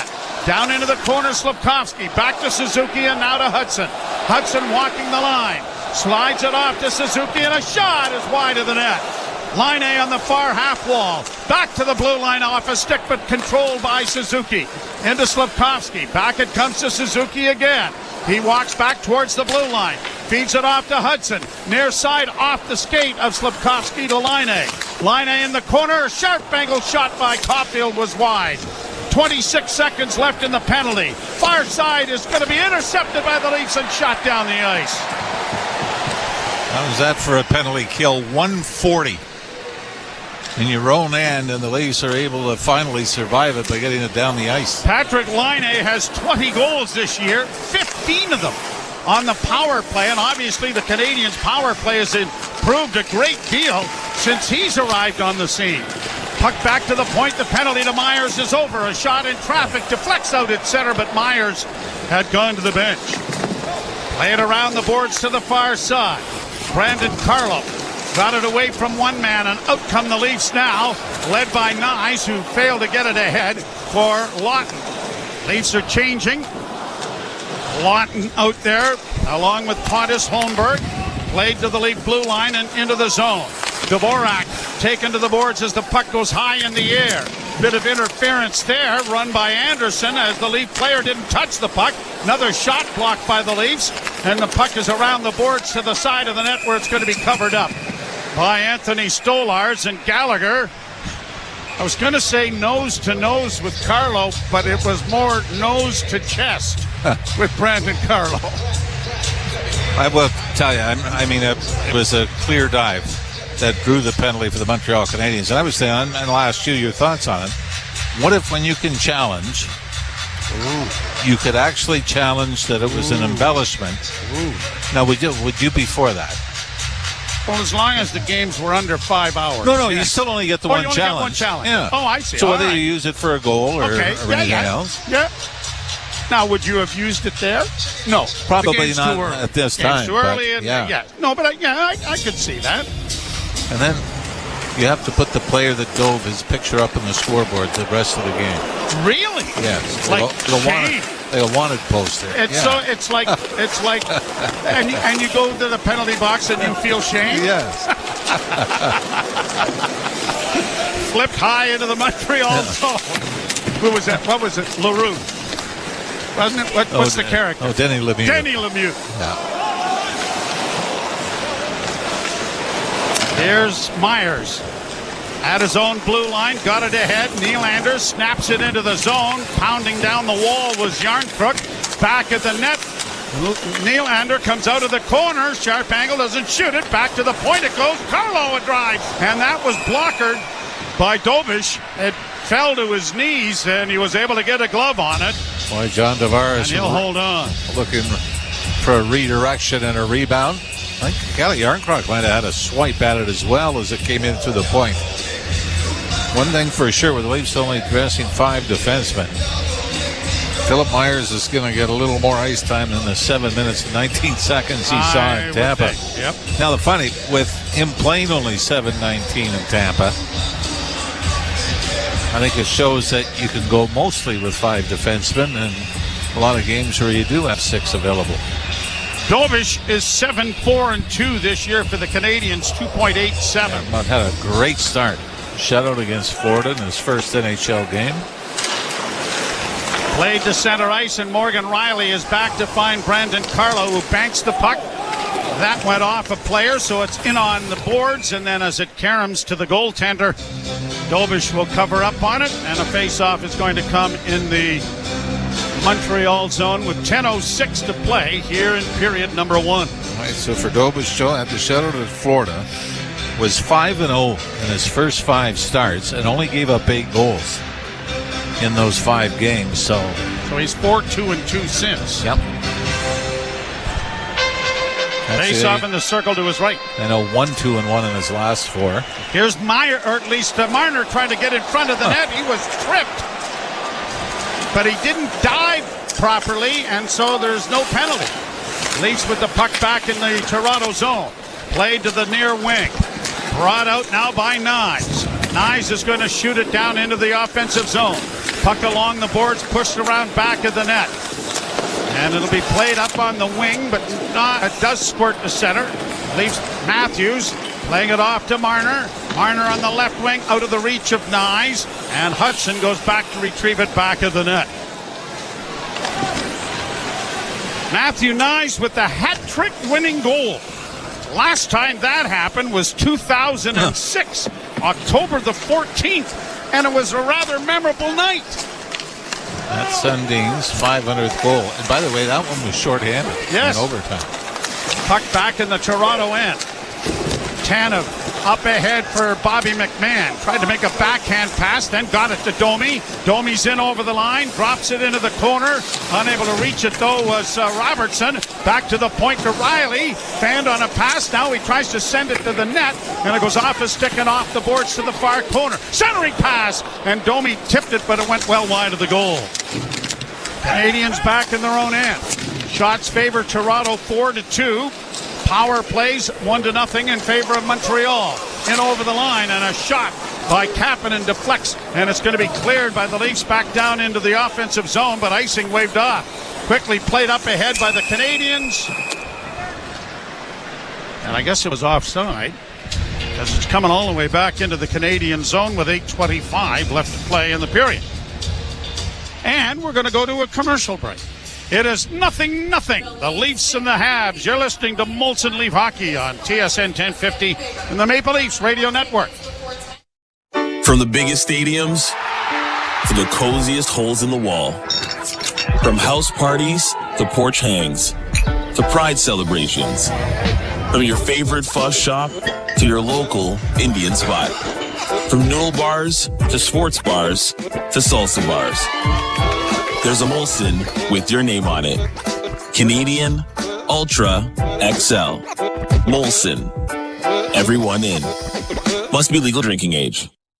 Alpine News Network is here live with one of our superheroes. Joe and Lucy needed a new roof and reached out to Alpine Credits. I flew over to help them with a home renovation loan. I suggested they transform their house into a giant robot head, beams that shoot from the eyes. Pew, pew! Instead, they just went with shingles. But it's pretty glorious. Own your home? Need a loan? Alpine Credits can help. Alpine Credits, where homeowners get approved. Just for license 12616. Your sneakers are staring directly at you. You try to look away, but you can't. You're lace to face. They're saying, Rome wasn't built in a day, and your six-pack won't be either. But you've got to start somewhere. Stop staring. Put us on. Take that first step, or lunge, or squat. Start small. Start somewhere. Join for $7.99 every 2 weeks at fitforless.ca and experience fitness simplified. Some conditions apply. Fit for Less. Everybody happy. Joe Bowen along with Jim Ralph. Jim Chatty and Anthony Stewart will be along with our intermissions. Cameron Moore running the operation. Alex Mandarino pushing buttons. And Josh Lippa resplendent in another rental suit that he's got going tonight that's really looking good on him. Well, it's nice of you to give him that car to the guy. Well, it is. It is. Although he has to have it back to Malabar's by midnight tonight, I believe. No, what is Malabar's? Malabar's used to be a costume house. Oh. Which is pretty much what Josh is wearing. It's kind of a costume. Hence the pilgrim hat. Hence the pilgrim hat, yes.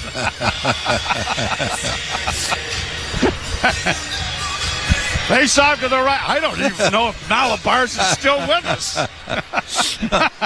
At the point, fanning on it was Marner. He backhands it, though, and gets it around back of the net. Yarncrook pushed it into the corner. Marner replaced here as Nylander comes over the boards. Not sure why Marner's on the point. Point. Pardon me. There he is. Playing defense here. Puck out into the center ice area. Well, you know what? He's going to play the point on the power play. Why not get a little work playing defense as well? No, he's had enough. He's going to the bench. I thought to myself, what an opportunity if you need somebody that Mitch Marner should be out there. And why not? Here's an icing coming against Toronto. One of the things we were saying was Lane Hudson was a spectacular rookie, and I think he's going to win the Calder Trophy this year. Actually leads Macklin Celebrini and Mitchkoff in Philadelphia in points in the rookie race as a defenseman. But he has the same edge work and same vision as Mitch Marner. So you could see where it might be easier, I guess, in the offensive zone anyway, Joe. A little different skating backwards on an odd man rush. No, true. But Mitch Marner is such a marvelous skater. Yeah, but I think they might use him mostly in the offensive zone. When there's a face-off, absolutely. Yeah. Here's Caulfield working in from a sharp angle, and the shot went wide, and the Canadiens can't keep it in. It rolls down to the Montreal blue line, and now they'll backpedal to get it out at center. Played up on the wing, but the Leafs come away with it. Lawton over on the far side for Tanev. Tanev winds up and slaps it down into the Montreal end. Long on the boards near side for Slafkovsky. Canadians trying to regroup with 7 minutes left to play in the period. No score in the hockey game. And across the line, the Leafs steal it back, and now Matthews gets it ahead on the left wing for Benoit. Benoit across the line, dropping for Nyes, dropping for Marner. Marner on the far point, keeping it in. Myers a shot. That hit Matthews in the side of the pants, and then a shot by Marner went over top of the goal. The puck comes around the boards. It's going to come to the point, kept in by Benoit. Set around to the far side, and it's going to get by everyone and slide out at center, and Marner is back after it in his own zone. Marner works it back even deeper. Leafs trying to get organized. Marner with a couple of fake passes, then gives it off to Myers, who finds Benoit. Down the left wing boards comes Simon Benoit, and he'll shoot it into the Montreal end.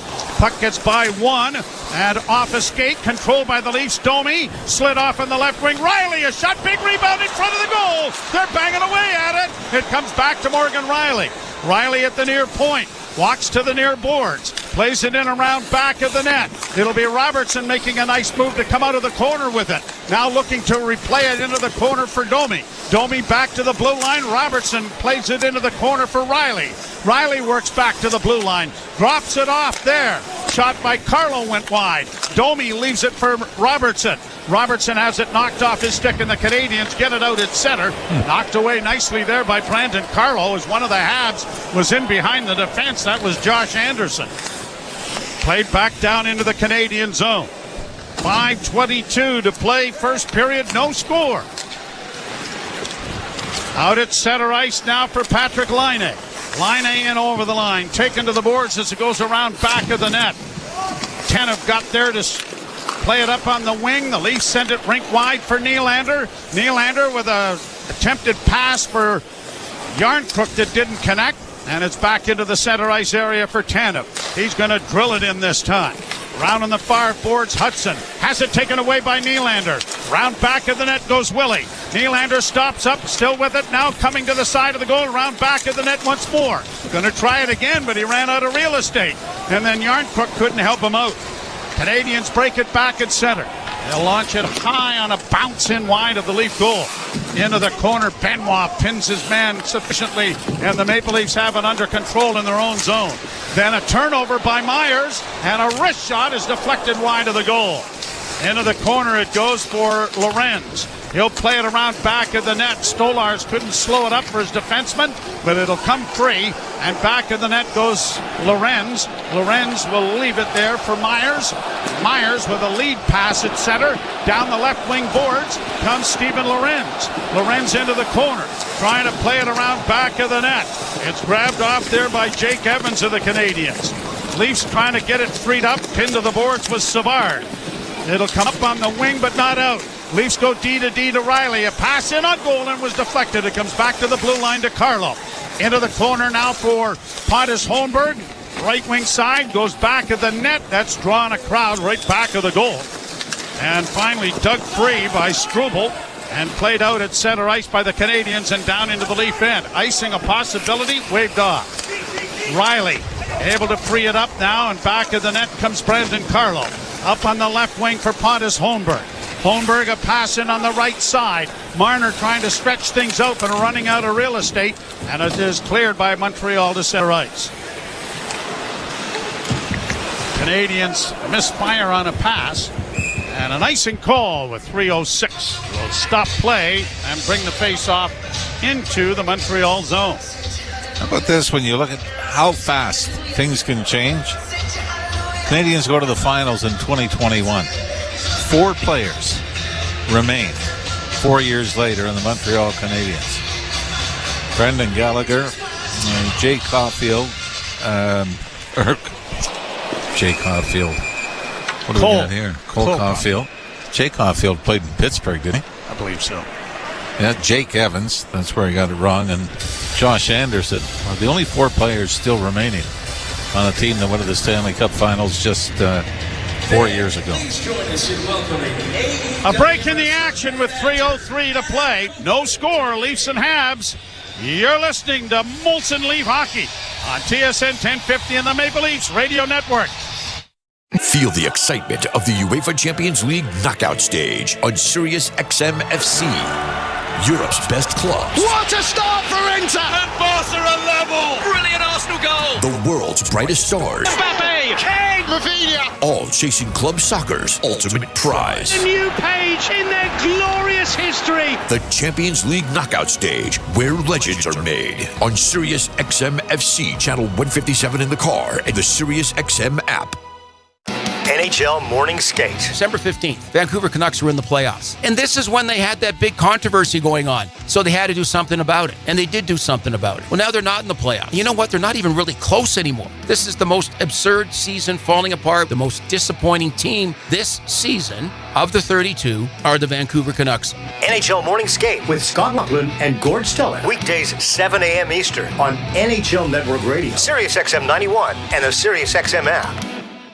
The Power Play with Steve Koulias. General manager of the Winnipeg Jets, Kevin Cheveldayoff. What would finishing first overall mean to the organization, Kevin? Well, I think anytime that, you can finish in an area where you're getting recognized, it's special. But again, the important thing for us is process. Is when we buy into playing the way we need to play, then, we feel comfortable that we'll win more games than not. And then you let the chips fall where they may. The Power Play. Weekdays 3 p.m. Eastern on NHL Network Radio. Sirius XM 91 and the Sirius XM app.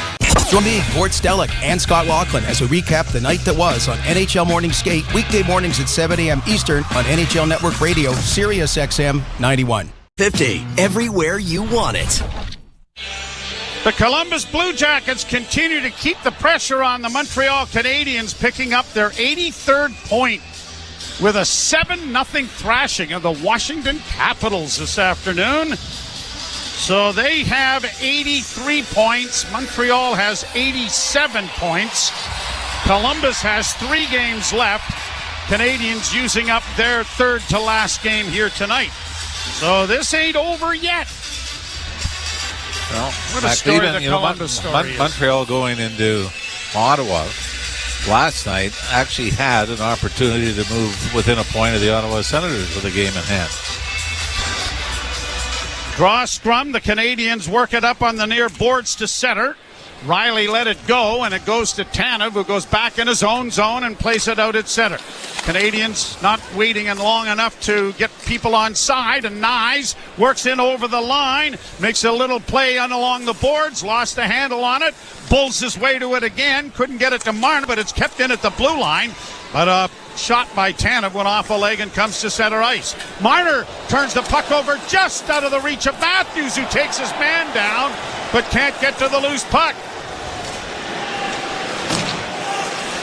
Canadians back in their own zone. 2:20 left to play here in the first. A pass by the Leafs into the corner goes too far. Brandon Carlos sending it into the Canadians' end. And the Habs regroup it now with the near side for Carrier. Carrier ahead at center, launched high by Josh Anderson into the Toronto zone. Myers gets it back at the net from Brandon Carlo. On the wing it goes to Nylander. He works it up on the wing and plays it out at center for Tavares. Tavares left it for Nylander. Up on the right side it goes for Yarncrook. Yarncrook couldn't get it to that. It comes off his stick and comes in front of the net. Tavares trying to get it free. He makes it to the right wing side for Nylander. Centering pass, Tavares to the side of the goal. That was stopped on the short side. The jam play, and down is Dobish to cover up on it. Another one of those nice little tight plays by John Tavares. Gets an opportunity here. This time Tavares almost the exact same spot Nick Robertson was in earlier, where he's stationary and about a foot from the goal line. And Dobish has the short side sealed off pretty well. The Leafs get a couple of whacks at it. Shots on goal now 10-2. Favoring the Leafs with 1:35 to go in the first period. Montreal was outshot 10-2 halfway through the first period last night in Ottawa, but we're down 2-0 in that game. Face off to the left in the Montreal zone, won by Toronto. A wrist shot is fired wide of the goal by McMahon. Along the boards on the near side for Gallagher. He'll get it out at center. The pass knocked away. Robertson is back to retrieve it. Narrowly almost gave it away there on a pass to Morgan Riley, and the Leafs will get it airmailed out at center, but it's going to go into the bench. And so with 1:16 to go in the period, a face-off coming in the Toronto zone to the right. Only 10 face-offs so far in this period. There really hasn't been a lot going on as far as scoring chances, but there haven't been a lot of whistles. Leafs have won 6 out of the 10 to this point. Scott Lawton will come out to take this.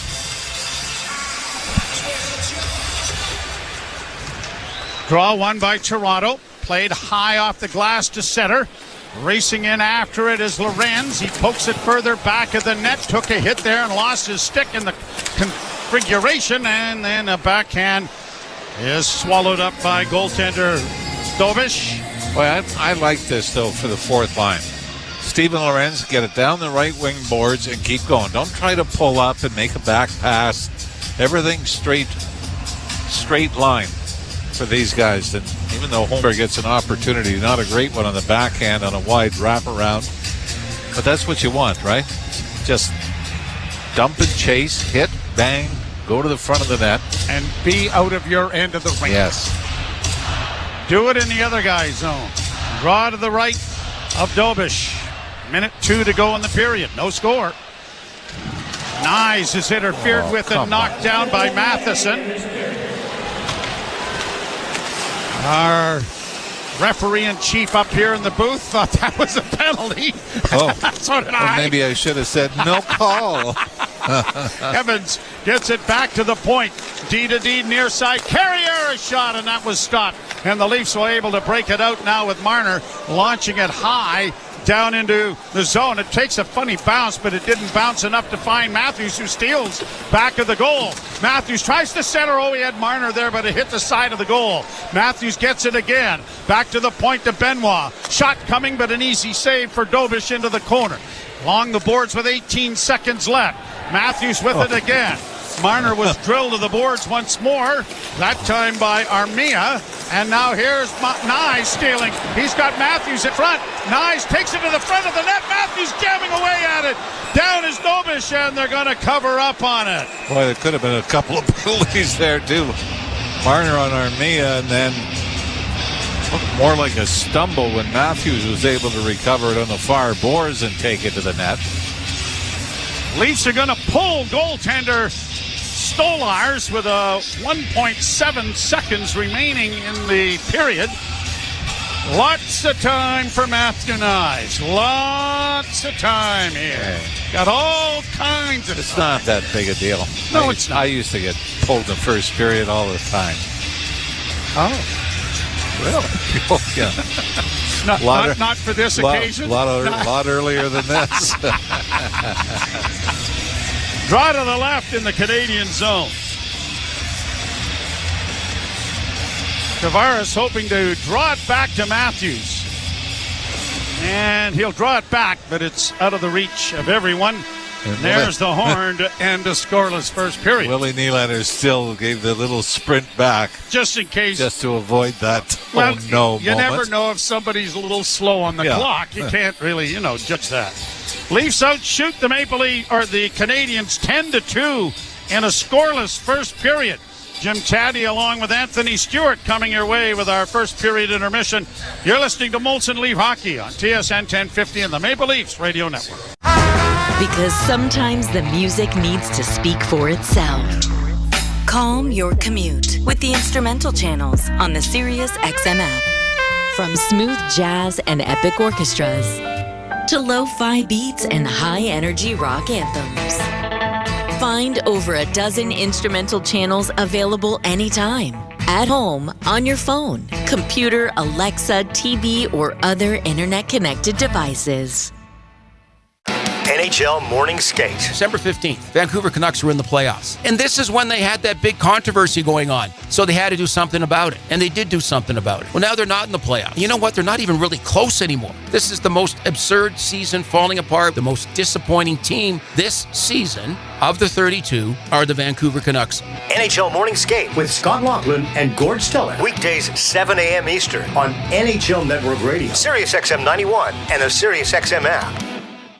The Power Play with Steve Koulias. General manager of the Winnipeg Jets, Kevin Cheveldayoff. What would finishing first overall mean to the organization, Kevin? Well, I think anytime that you can finish in an area where you're getting recognized, it's special. But again, the important thing for us is process. Is when we buy into playing the way we need to play, then we feel comfortable that we'll win more games than not, and then you let the chips fall where they may. The Power Play weekdays 3 p.m. Eastern on NHL Network Radio, Sirius XM 91 and the Sirius XM app.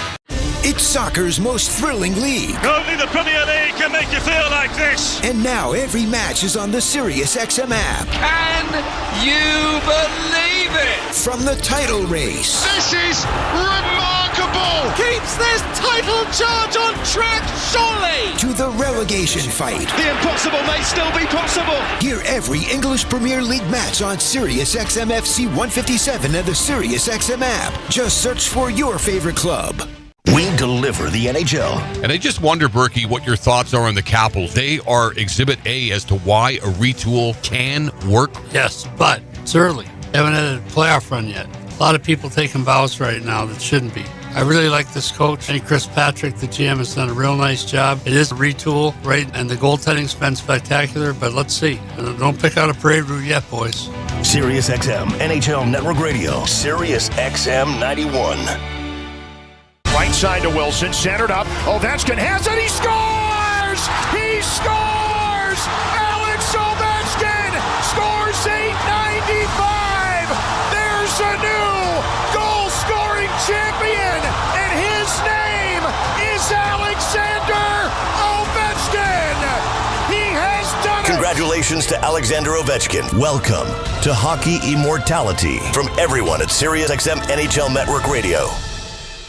Sirius XM NHL Network Radio puts you on the ice. If the Rangers get into the playoffs, Igor Shesterkin should win the Hart Trophy, because what is going on in front of him is an absolute miracle. They're within a mile of this playoff run. The reason you are inconsistent is because you're consistently inconsistent. That's why they are not Tampa, Florida, Washington. I'm not buying it. What's that song? I won't be fooled again. Sirius XM NHL Network Radio. Sirius XM 91. Join me, Gord Stellick, and Scott Laughlin as we recap the night that was on NHL Morning Skate, weekday mornings at 7 a.m. Eastern on NHL Network Radio, Sirius XM 91. PM on TSN 1050. Molson Canadian Leafs Hockey is on TSN 1050 and the Leafs Radio Network. The Leafs live here.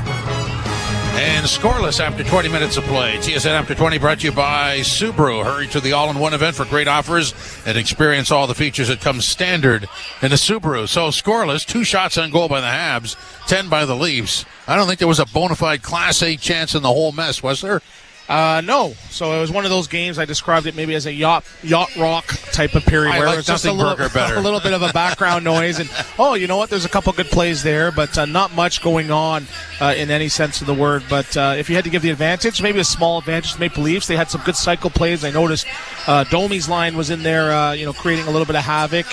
But good job by Montreal. They're keeping Toronto to the outside. They're not really getting any second and third opportunities, really insulating that goaltender Dobish. But on the other side, they held Montreal to 2 shots. So I don't think it was Toronto really, clamping down in the D zone. Montreal just looks a little bit tired. Looked like they don't have their legs. They did get that power play, everything to the outside as well too. So the good positive thing, if I'm Craig Berube, saying, guys, it's not our best period. We didn't necessarily bring our A game there, but this game is more than available to take over. So let's put a couple shifts together. There was a good shift followed by 2 okay and then not so good. So if you put 3-4 shifts together and you do that a couple times in the second period, you easily could be up 2 goals. And Montreal, based on just what their schedule is for the rest of the season, say, you know what, tonight's not our night. Let's pack it in and worry about the final 2 as we try to clinch a playoff spot. The building is noisy and a lot of Go Leafs Go. I don't know if somebody's starting to Go Habs chant or whatever, but the Go Leafs Go chant is pretty loud, isn't it? Yeah, there's a great atmosphere here right now, and I think it's maybe anticipation of the playoffs, knowing that these games are starting to mean a little bit more. They are pushing for a division title. They understand the importance of that, and I remember being a player, and I played in the Southeast Division in Florida and Atlanta, and there wasn't really that many fans, but when they were there and they were cheering, it made a big difference. So they're doing their job tonight too, and I think Toronto's going to do their best now to try to give them something to cheer for these final 40 minutes. So I'm led to believe that this is not a bad start for Montreal. This is sort of what they do, and they work their way into the game. I think maybe we were looking for a little more dynamic start from the Leafs. Yes, right, and you look at sort of the lineup again. It's a bit of a topsy-turvy. You saw Jan Kroking inserted on the second line, but I'm Craig Berube. I'm like, we're short of defensemen. We can't turn this into a track meet. We can't go above and beyond and turn it to a back and forth and trade chance for chance. So I think they knew Montreal was going to do that. I could see them building. Montreal's trying to build as the period and the game goes along. I could see Toronto doing the same. Yeah, just looking at the minutes for defensemen, they're all going to track in the 20s, which would make sense since there's only 5 of them. So, I mean, that was known going in. There's no way around that, is there? No. And, you take a look at Simone Benoit. He's got close to 9 minutes a night as well too, and I'm taking a look for our good friend Philip Myers, 621. So you'll see him get a couple shifts as well. So they're weathering the storm. I don't think they're rope-a-doping in any sense of the word. It's just one of those games where it's a feeling out process. It's like the first couple match of that boxing match, just seeing what the other team got. But if I'm Craig Berube now, it's like, hey guys, yes, let's be mindful of playing the game the right way, but let's get a little bit more sustained pressure. Let's start getting right habits that's going to make us a positive team and a net positive team come playoff time. So for me, I want to see them. You saw Matthews get tangled up a couple times there, draw a couple penalties. Let's now start working on our power play minutes. Maybe let's give some other guys an opportunity to get involved on the offense. So that's my goal going into the second if I'm the Maple Leafs. I guess the only event of the first period was the Myers penalty. And on the power play, the Habs had good possession but didn't really get anything off.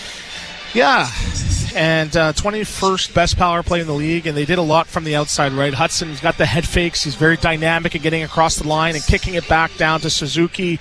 They hit Laine for the one-timer, but that's Ovechkin's spot. That's not Laine's spot. It was a pretty extreme outside shot, wasn't it? Yeah. I'm not sure if you remember the one time Mike Richards scored from the corner. He looked like a young Mike Richards from there, too. Wow, so, that's a reference. Yeah, so I think they need to find a way to penetrate. But good job on Toronto. They've been emphasizing protecting the interior.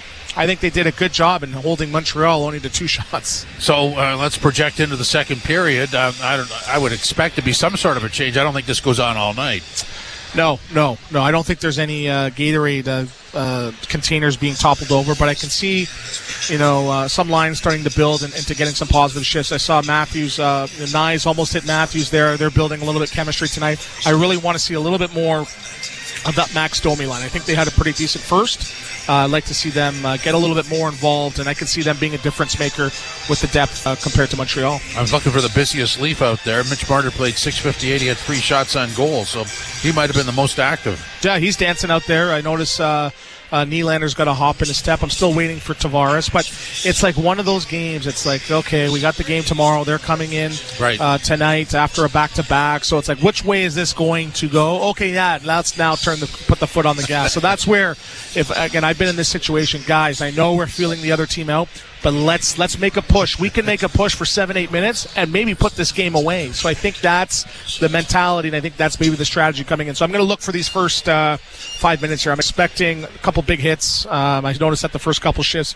I'm expecting shots 15 to 5, and hopefully a goal and a power play for Toronto. As long as you're not saying an hour from now, guys, let's get something going. Yeah. This will be the third period. Exactly.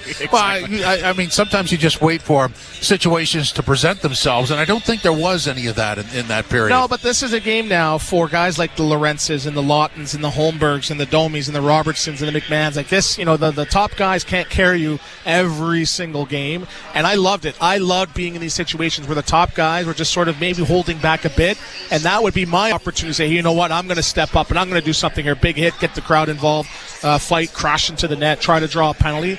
Just build small wins to start. I think equal the big ones come the end of the game. Thanks, Stu. So it's scoreless after the first period of play at Scotiabank Arena. The Leafs had 10 shots on goal, and the Habs responded with 2, even though they had a power play. So not much to pick about there. And we'll come back and do the out-of-town scoreboard.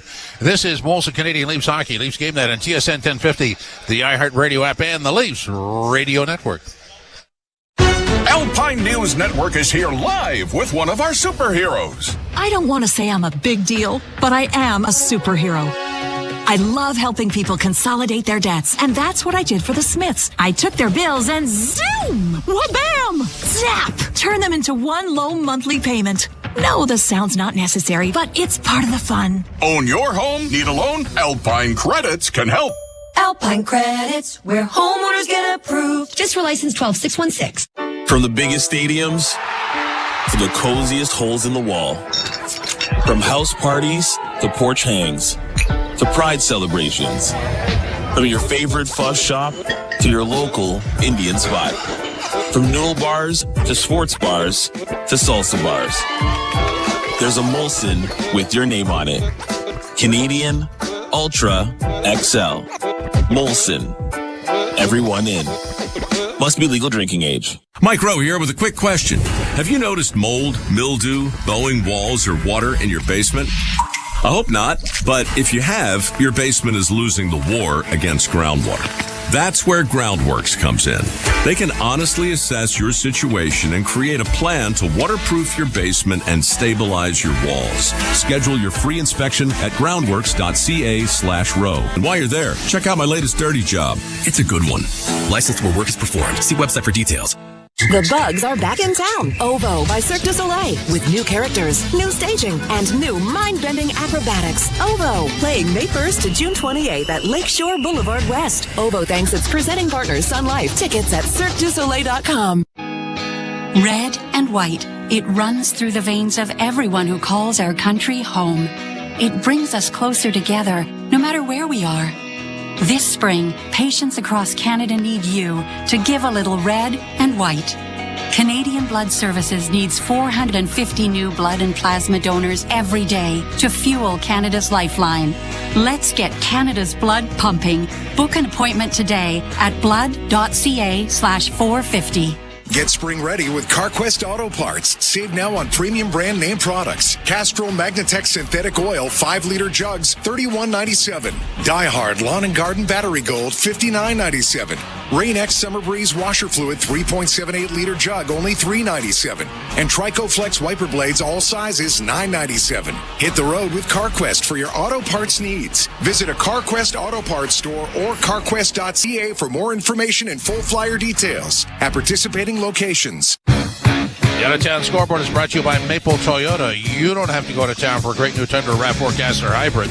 Maple Toyota has them in stock and ready to deliver. Visit mapletoyota.com. Third period, Panthers 2-1 over the Sabres. End of the first, Chicago 2-0 over the Winnipeg Jets. And these are done. Flyers eliminate the Islanders by winning 4-3 in a shootout. Jackets stay alive 7-0 over Washington. Rangers are eliminated, losing 7-3 to the Hurricanes. It was the Kings 5-4 over the Avs. Tonight, Utah in Dallas. Predators in Vegas against the Golden Knights. Blues in Seattle against the Kraken. And the Wild in Vancouver against the Canucks. Here, it is scoreless. Leafs and Habs after 20 minutes of play. Oh, yes, Guy. The second period is next. This is Molson Canadian Leafs Hockey on TSN 1050, the iHeartRadio app, and the Leafs Radio Network.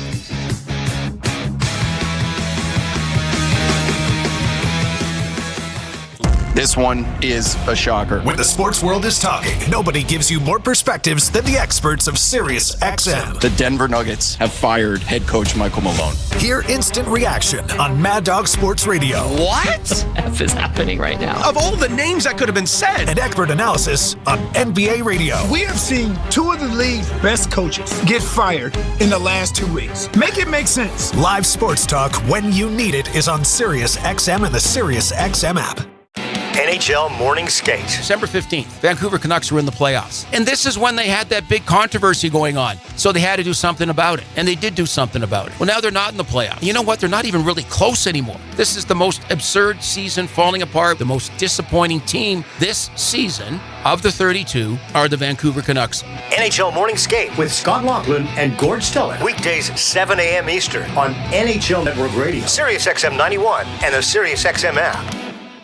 The Power Play with Steve Koulias. General manager of the Winnipeg Jets, Kevin Cheveldayoff. What would finishing first overall mean to the organization, Kevin? Well, I think anytime that, you can finish in an area where you're getting recognized, it's special. But again, the important thing for us is process. Is when we buy into playing the way we need to play, then, we feel comfortable that we'll win more games than not. And then you let the chips fall where they may. The Power Play. Weekdays 3 p.m. Eastern on NHL Network Radio, Sirius XM 91 and the Sirius XM app.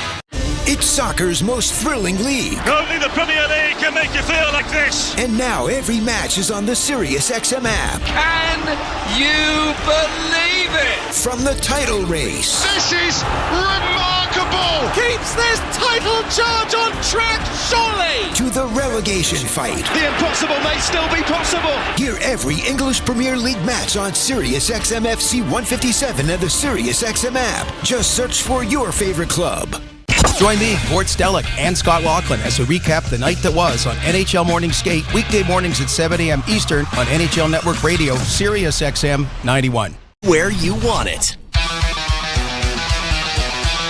No score after a period as we get set for the second stanza. The Leafs are playing with a man short with 5D, but Ralphie, you and I were reminiscing that I mean, back in the heyday of the 6-team league, or even later, it was always 18 skaters, right? There was always one short of a forward line or two, and then you had 5D. I mean, it was Bond and Brewer, Stanley and Horton, and then there was another defenseman. It usually was Kent Douglas, and that was pretty standard issue. The best of course, I could the find. shifts were only 2.5 minutes. Then, too. That's true.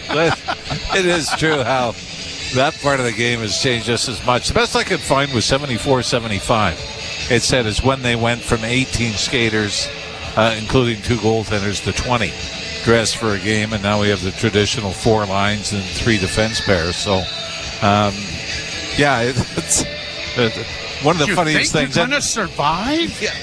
One of the funniest things that I remember watching is it was the Detroit Red Wings' first game in Edmonton when the Oilers joined the NHL. It might have been the Oilers' first game against Detroit. And watching NHL Classics, and I'm watching him. Peter Mahovlich is out for about a 3.5-minute shift. Detroit takes the penalty. They'll go to commercial, come back. Peter Mahovlich is taking the face-off to kill penalty. You know what? They recovered so much quicker. Of course, it was the cigarette smoking in the dressing rooms between periods, and and a beer, maybe just a... They were better athletes then. It's the era you played in. I guess they were. Well, you still play, so that's why. That's why I compared it. Well, you know what? I'm going to take that as a compliment. We're underway. The Leafs to the left and the Canadiens to the right as they play it through center ice. Benoit steps into his man with a hit on Gallagher. And the puck comes around the boards and into the slot area. The Canadiens can't deliver it to the net.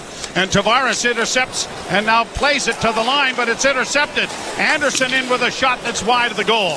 Trying to play it up the boards there was Tavares, but it bounces. And a high stick has made contact with the puck.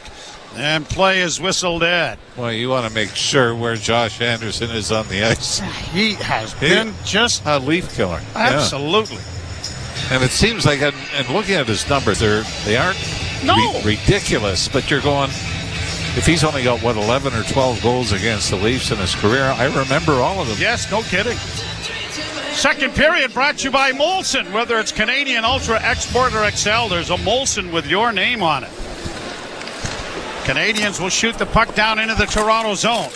Riley carries into the corner. The puck comes free for Nyes. He tries to tie his man up but can't. Canadians maintain possession, but they make a pass that goes out at center. Marner trying to step by his man. Got it to Matthews. Matthews in over the line, and a shot whistled high and wide on the glove side. Wide of the net. Marner trying to keep it in, has it hit a stick, and now the foot race is on with Brandon Carlo, trying to catch his man, tap save, rebound, another save made by Stolars. Here the Canadians again to the near side, shot, Stolars had that go high and wide, kept alive by Gooley, over on the left point, into the corner it goes for Suzuki. Boy, this thing has opened up in a hurry. Chances at either end. Kept in now for Caulfield. To Suzuki. Knocked back to the blue line to Hudson. Lane Hudson in the slot. To Suzuki at the top of the circle. Back to Hudson again at the point. Hudson walking the line. Got it through and it was deflected wide. Puck is around back of the net. Here's Hudson at the near point. Goes D to D on the far side. Trying to get wide as Gooley. Gooley works into the corner, back of the net, Suzuki. Around on the boards for Hudson. Hudson on the left corner, stops to Suzuki, centered. It'll come all the way back to the blue line to Gooley. Back it goes to the point now to Patrick Laine. Laine trying to curl in with a shot that's wide. Trapped by Hudson on the near point. Good pressure here from Montreal. Laine on the near boards. Got it away, trying to get it away there from Matthews. The two of them, of course, are ever going to be linked as we get an icing here against Brandon Carlo. That'll bring it back into the Leaf end. Tired group of Leafs here. I don't know if Craig Berube... Well, no, he can't. No, what am I saying? Nice. Jaden Struble, I thought, looked like he tried to play the puck on the clearing attempt and missed it. You know, it wasn't one of those that it was a clear-cut icing, but Leafs will take whatever breather they can get here for the face-off. And this all started with the Matthews line at a good shift going in the Montreal zone. Marner turned the puck over, and the Leafs, they've got to be, about a minute 20 into this shift now? Draw one by Montreal. Played to the far side by Struble. In along the half boards. It comes back to the blue line. A high shot that Stolars didn't see and heard at the end. Nicely knocked down by Marner at center ice, and he banks it down into the zone to get a change going. It's too bad that they were in their own end for as long as they were, because the play by Marner freed it up. Now the Leafs start out with Domi. Trying to flip it ahead, and it was knocked out of midair, or it might have landed right on the stick of Robertson in behind everyone. And now it's brought in offside by Bobby McMahon to stop play with a face-off coming in the center ice area. So for Anthony Stolars, only had 2 shots on goal against in the opening period, and then had 2 shots in about 12 seconds apart in the second period. Leafs still holding the edge in that department, 11-4. I believe Florida was winning 2-1. They are, I believe. We got another look at things here. Against Buffalo. Yep.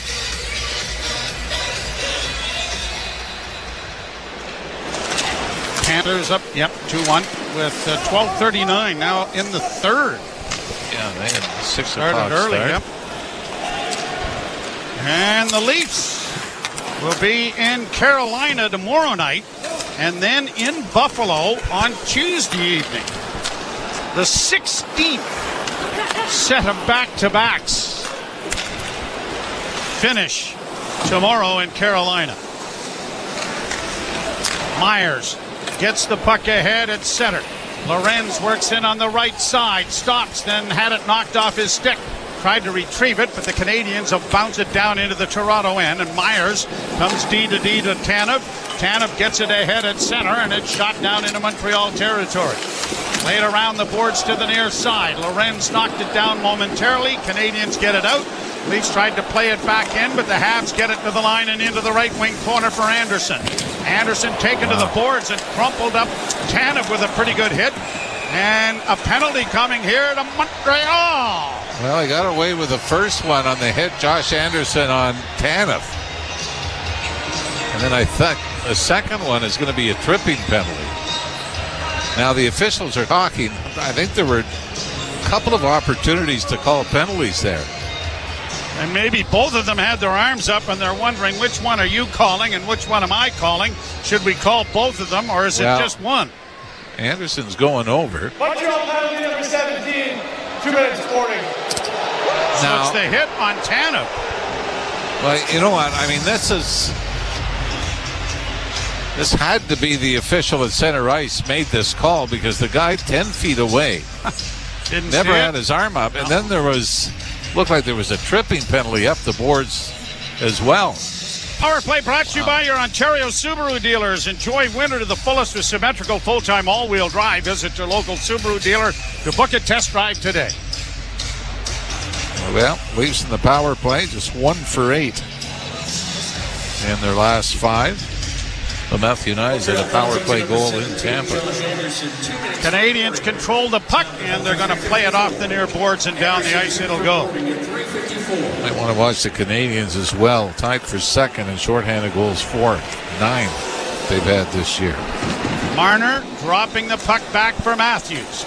Matthews hits the blue line and in on the right side, but it hit a skate. Canadians countering, bringing it back the other way is Evans. Evans ran out of real estate as Marner did a nice job of containing him. Evans takes it all the way back into his own end and now is going to send it down into the Toronto zone.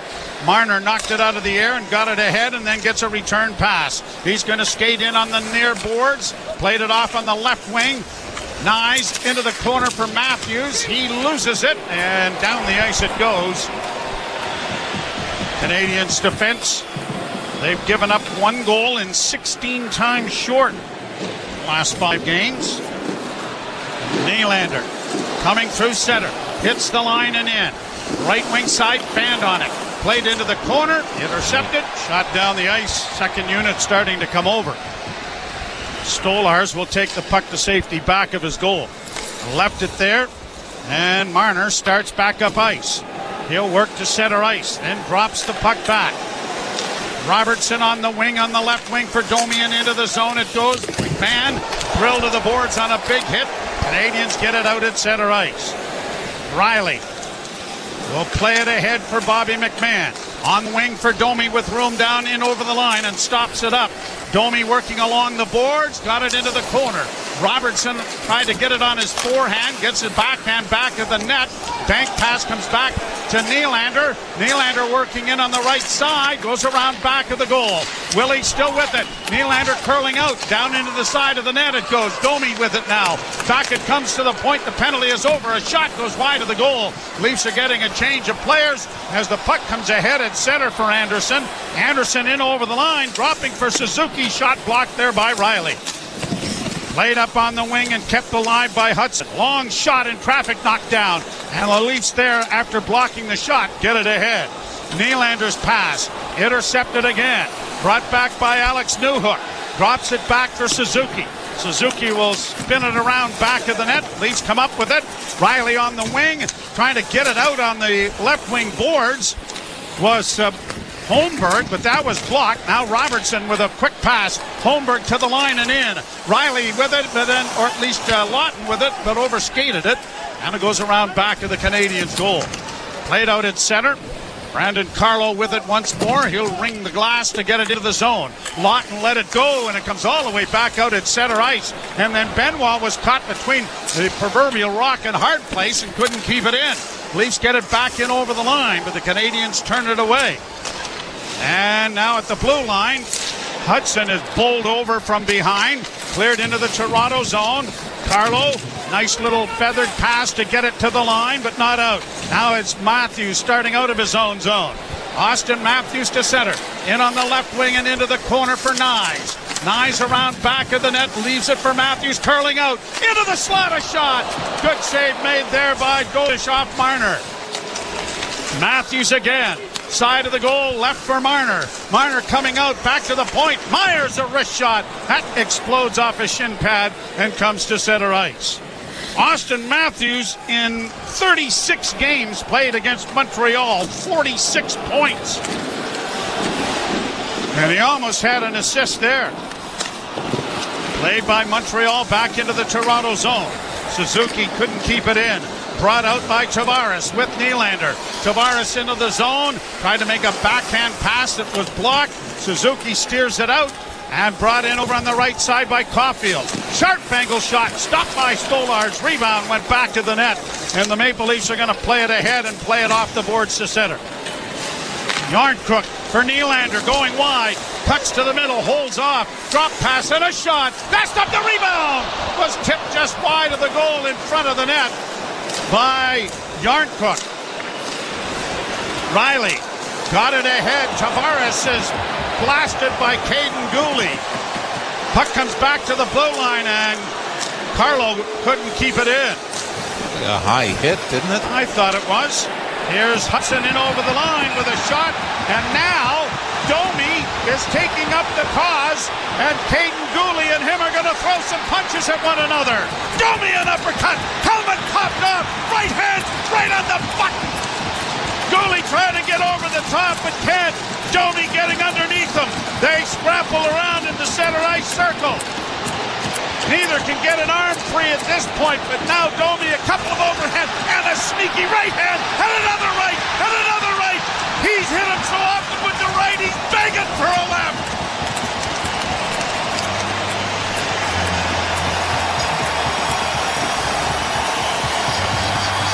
Gooley got in a late one when they both went down before the linesman got in, but whether you want to chalk this up to team toughness or not, this is a retaliation for the hit on John Tavares. Looking at it again, Bobby McMahon took a pretty good hit as well. No, you know what? I'll say this, the Gooley hit was clean on John Tavares. Kind of exploded through the chest, but Domi get the extra. 2 minutes unsportsmanlike conduct and 5 minutes for fighting. Montreal penalty number 21, 5 minutes for fighting. You know what? 2-minute penalty. If you're going to call it, give him the instigator, right? That's what it is. It's 2-10 and 5. Give him the instigator. Don't do this creative accounting as to how we're going to get around it. if Max Domi, which we all know what it was, in retribution for the hit on John Tavares, I don't like that. Even though it favors the Leafs, Joe, I don't like that unsportsmanlike. It's an instigator. All right, it is a 0-0 tie, and you're listening to Molson Leaf Hockey on TSN 1050 and the Maple Leafs Radio Network. Hey everyone, Adney and Verk here to talk about our great podcast, NHL Unscripted with Verk and Demers. Jason Demers here. After playing 700 NHL games, it turns out I have an opinion or two. Whoever's saying trade one of them, you don't know anything about hockey. I'm on the bandwagon. I'm rooting for this team. With new guests every week, we will talk about hockey and more. Can't wait till you watch the movie because it's the biggest award of her career. He went into the cheetah exhibit. The cheetah took a piece out of him, and he came into the ring the next day. Tune in to NHL Unscripted with Verk and Demers, the iHeartRadio app, or wherever you get your podcasts. Breaking story from Alpine News Network. Jan owns a home and a restaurant fusing French and Mexican cuisine. But she is fusing no more because her ovens have gone kaput. She called Alpine Credits, who sent their speedy superhero. With her business loan approved, her ovens were quickly fixed. The hero even had some of her poutine nachos. Yum! Own your home? Need a loan? Alpine Credits can help. Alpine Credits, where homeowners get approved. Just for license 12616. Mike Rowe here with a quick question. Is your concrete sinking? Whether it's your driveway, sidewalk, or patio, those uneven surfaces are not just ugly, they're dangerous. That's where Groundworks comes in. They use state-of-the-art concrete lifting solutions to prevent tripping hazards, and they're the best at what they do. Schedule your free inspection at groundworks.ca/row. And while you're there, check out my latest dirty job. It's a good one. Licensed where work is performed. See website for details. Face-off will come in the Toronto zone. The Leafs a man short for the second time in the game. Brought to you by your CMC Markets. Take your trading to the next level with $0 commission on stocks. And the face-off to the left of Anthony Stolarz. No score in the hockey game. 13-5. The shots on goal favoring Toronto. Nick Robertson is in, serving the minor for Max Domi. Played around the boards, but it's not going to clear as it comes to line A at the near point. Fed over to Suzuki at the right side into the half boards and into the corner. Pass partially blocked, but Caulfield saves it back to line A on the near side. A shot, and that deflects and goes up into the screen out of play. They mentioned Patrick Laine with the shorthanded goals this season. Power play goals. Power play goals. I was going to get shorthanded stuff in a minute. 15 power play goals. He's only one back of Braden Point, Jake Guentzel, and Leon Draisaitl for the NHL lead. They'll have 16. Draw one, not cleanly, and they'll do it over again. What I was going to say about the shorthanded goals, Leafs' first shorthanded goal of the year came against Montreal. That was David Kampf and Mitch Marner combining for Marner's goal, and then Austin Matthews' first career shorthanded goal came in Montreal. Hudson trying to keep the puck in, but the long reach of Matthews sends it out, and then Matthews and Suzuki. A couple of hack whacks and slashes as Matthews headed to the bench. Suzuki starts out of his own zone. Hits the Leaf blue line, had it poked off his stick into the corner. Tanev got it freed up, and now Benoit with lots of room fires it out and down the ice. Well, he had the option of going to the right wing side. He had Marner open. Marner decides he's going right to the bench with the icing. Brought on by the Canadiens as they drop it back again. Suzuki hits the line in on the left wing for line A. Back against the boards. Nyes frees it up. The Leafs get it into the slot area, but Carlo has to settle it first before pounding it off the far boards and getting it down the ice. 50 seconds left in the penalty. Being served by Nick Robertson on the penalty to Domi. Myers takes his man down as the puck comes back to the blue line. Knocked past Lorenz into the half boards to line A. Down below for Hudson. Back it comes to the point at the far side. Now to Suzuki. Suzuki to line A on the near wing. Line A off a skate. Goes high into the corner. That draws a crowd in there. Won by Myers. Freed up and shot down the ice by Scotty Lawton, who gives Line A a bit of a shot. And then Line A turns around and gives him a two-hander. All's fair in love and war, I guess. Brought on now by Newhook. Newhook trying to get away from Nyes. Hits the line and in. Lost the handle as the puck goes into the corner. Gets it again, but it is stolen back by Tanev. Tanev to Benoit. Penalty is over. A pass ahead. Robertson almost got behind the defense. Got it back now for Yarncrook. Yarncrook to Robertson and a wrist shot. Blockered away by Dobish. Played around the boards. It's going to come to the near wing. Robertson with a little head fake trying to get some room. Gets it back to Tanev. Tanev at the right point. Can't shoot it at the net. Sends it back to the goal. Here's Yarncrook with it. Tired group of Canadians out here maybe. Here's Yarncrook taken down. Penalty coming. Robertson back at the goal. Extra attacker about to join the rush. Robertson on the far half boards tries to play it, but it's going to be intercepted off a stick. And the Leafs will go to the power play for the first time in the period and the second time in the game. And the power play is brought to you by Subaru. Hurry to the all-in-one event for great offers and experience all the features that come standard in a Subaru. We're back with the Leaf power play. No score in the game. You're listening to Molson Leaf Hockey on TSN 1050 and the Maple Leafs Radio Network. From shifting tariffs and trade policies, we're seeing more turmoil in global stock markets, to ongoing stock market volatility. It's a very confusing time if you're trying to figure out what happens next. The SiriusXM Business Channel offer in-depth, around-the-clock coverage of the financial markets, economic developments, and key business trends impacting your investments. We're live at the New York Stock Exchange. Whether you're a seasoned investor or trying to better understand what's moving the economy, SiriusXM brings the business world to you. Starting at Channel 112 and on the SiriusXM app. We deliver the NHL. And I just wonder, Berkey, what your thoughts are on the Capitals. They are Exhibit A as to why a retool can work. Yes, but it's early. Haven't had a playoff run yet. A lot of people taking vows right now that shouldn't be. I really like this coach. I think Chris Patrick, the GM, has done a real nice job. It is a retool, right? And the goaltending's been spectacular, but let's see. Don't pick out a parade route yet, boys. SiriusXM, NHL Network Radio, SiriusXM 91. Right side to Wilson, centered up. Ovechkin has it, he scores! He scores! Alex Ovechkin scores 895! There's a new goal-scoring champion, and his name is Alexander Ovechkin! He has done it! Congratulations to Alexander Ovechkin. Welcome to Hockey Immortality from everyone at SiriusXM NHL Network Radio. Hockey lives here. Suzuki sweeps it. There's a chance. Rebound, Caulfield shoots and scores. NHL play-by-play on SiriusXM. Boy, you talk about teams that have fallen off the face of the earth. How about the New York Rangers? Losers tonight, 7-3, the Carolina Hurricanes. Leafs are in Carolina tomorrow. The game before, Rangers beat the Islanders 9-2. Draw one by Toronto. Leafs on the power play. Marner back into the slot. It goes. Matthews down low. Back to Matthews, but it was deflected. Matthews trying to get it back in and does. On the far side, Tavares. Back to Marner. Marner down into the corner to Nylander. Nylander back to Marner. Marner with a shot that was blocked. A rebound from a sharp angle by Matthews was stopped. Matthews taken to the boards by Armia. Puck comes around on the wall and Nylander will trap it. Nylander to the far half boards. Looks back to the blue line and finds Marner. Returns it to Nylander. Top of the circles, down into the corner now to Nyes. Back it goes to Willie.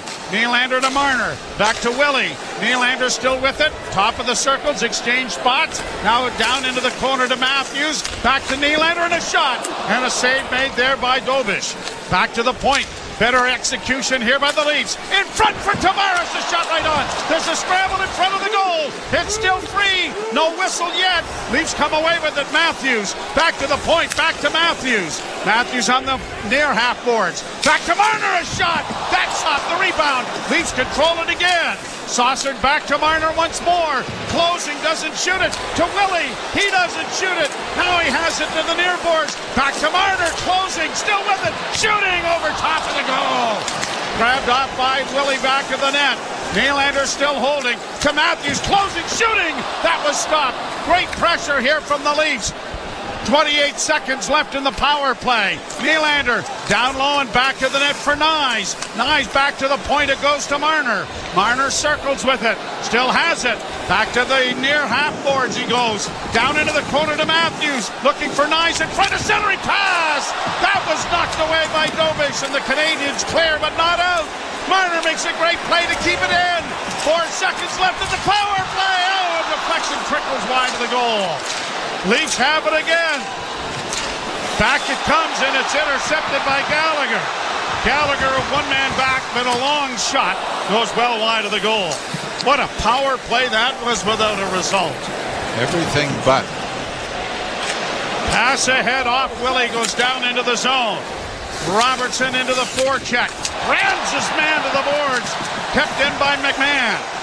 Robertson interfered with as he goes into the forecheck. Pontus Holmberg is tripped. And out come the Canadians to play it out and down the ice.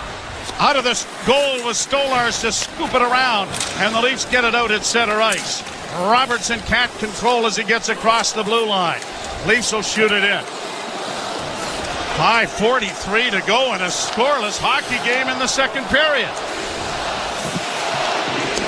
Leafs out shooting Montreal 20-5. Pass to the line. Yarncrook was knocked off stride as the Canadians get it to center. In across the line, a pass to the near wing. Kept alive there by Kapanen. And it's around back of the net to the far corner, and Benoit reaches there but can't play it up the boards cleanly. Leafs do get it free, and out come the Leafs at center. Lorenz couldn't break through the defense, but now they turn it over. Here's a chance for Lawton. Lawton trying to work into the slot, and it's cleared by Montreal to center ice. Quickly ahead for Marner.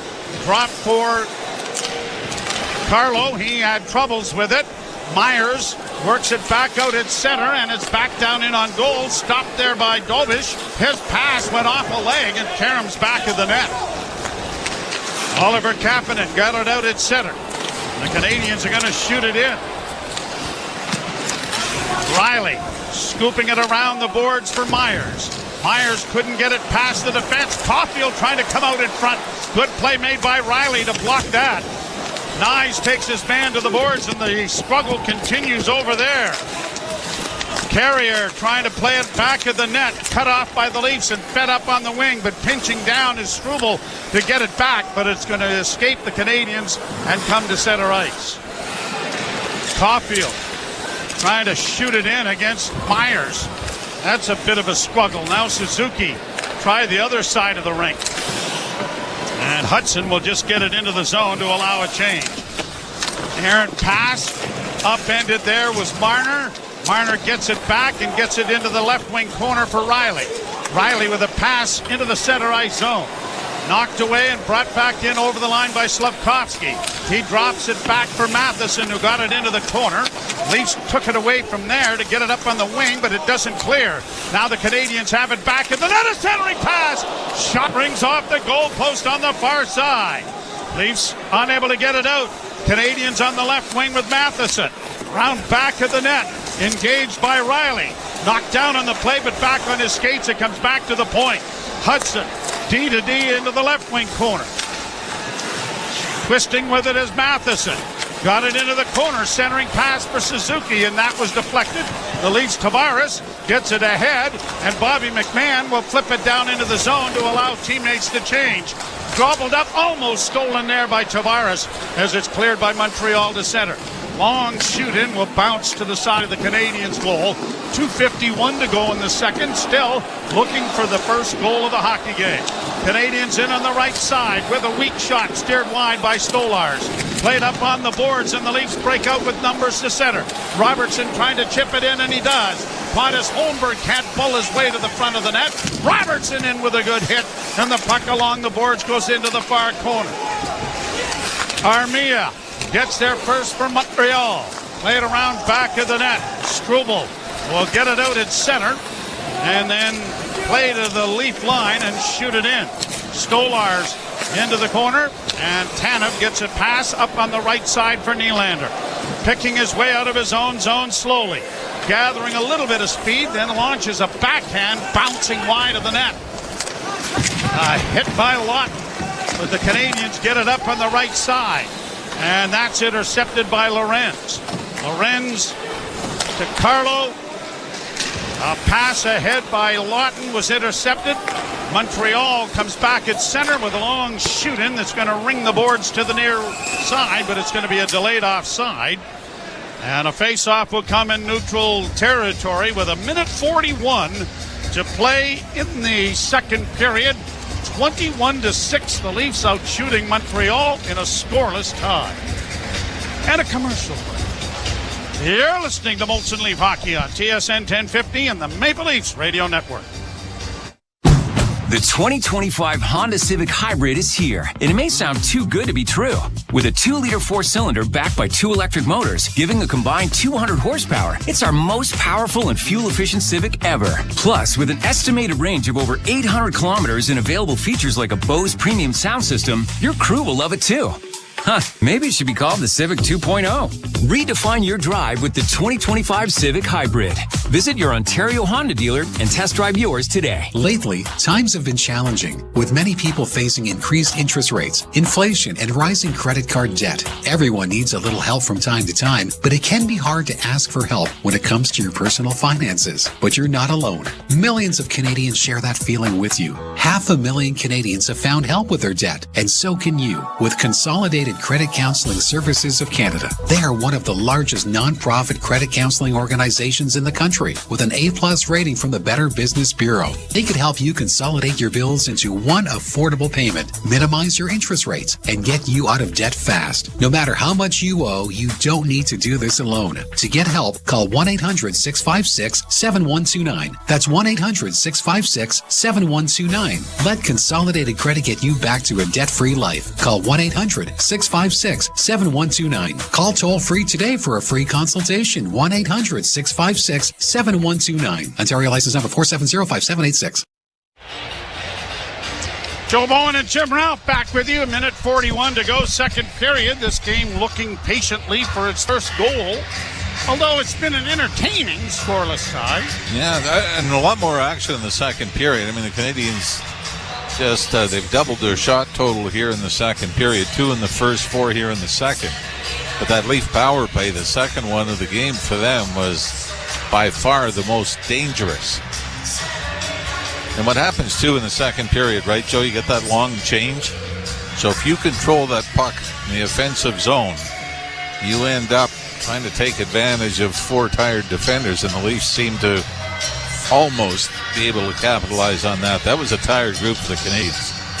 Vancouver losing 5-0. Oh, sorry. No, not that game. They have another one coming up. I got it wrong.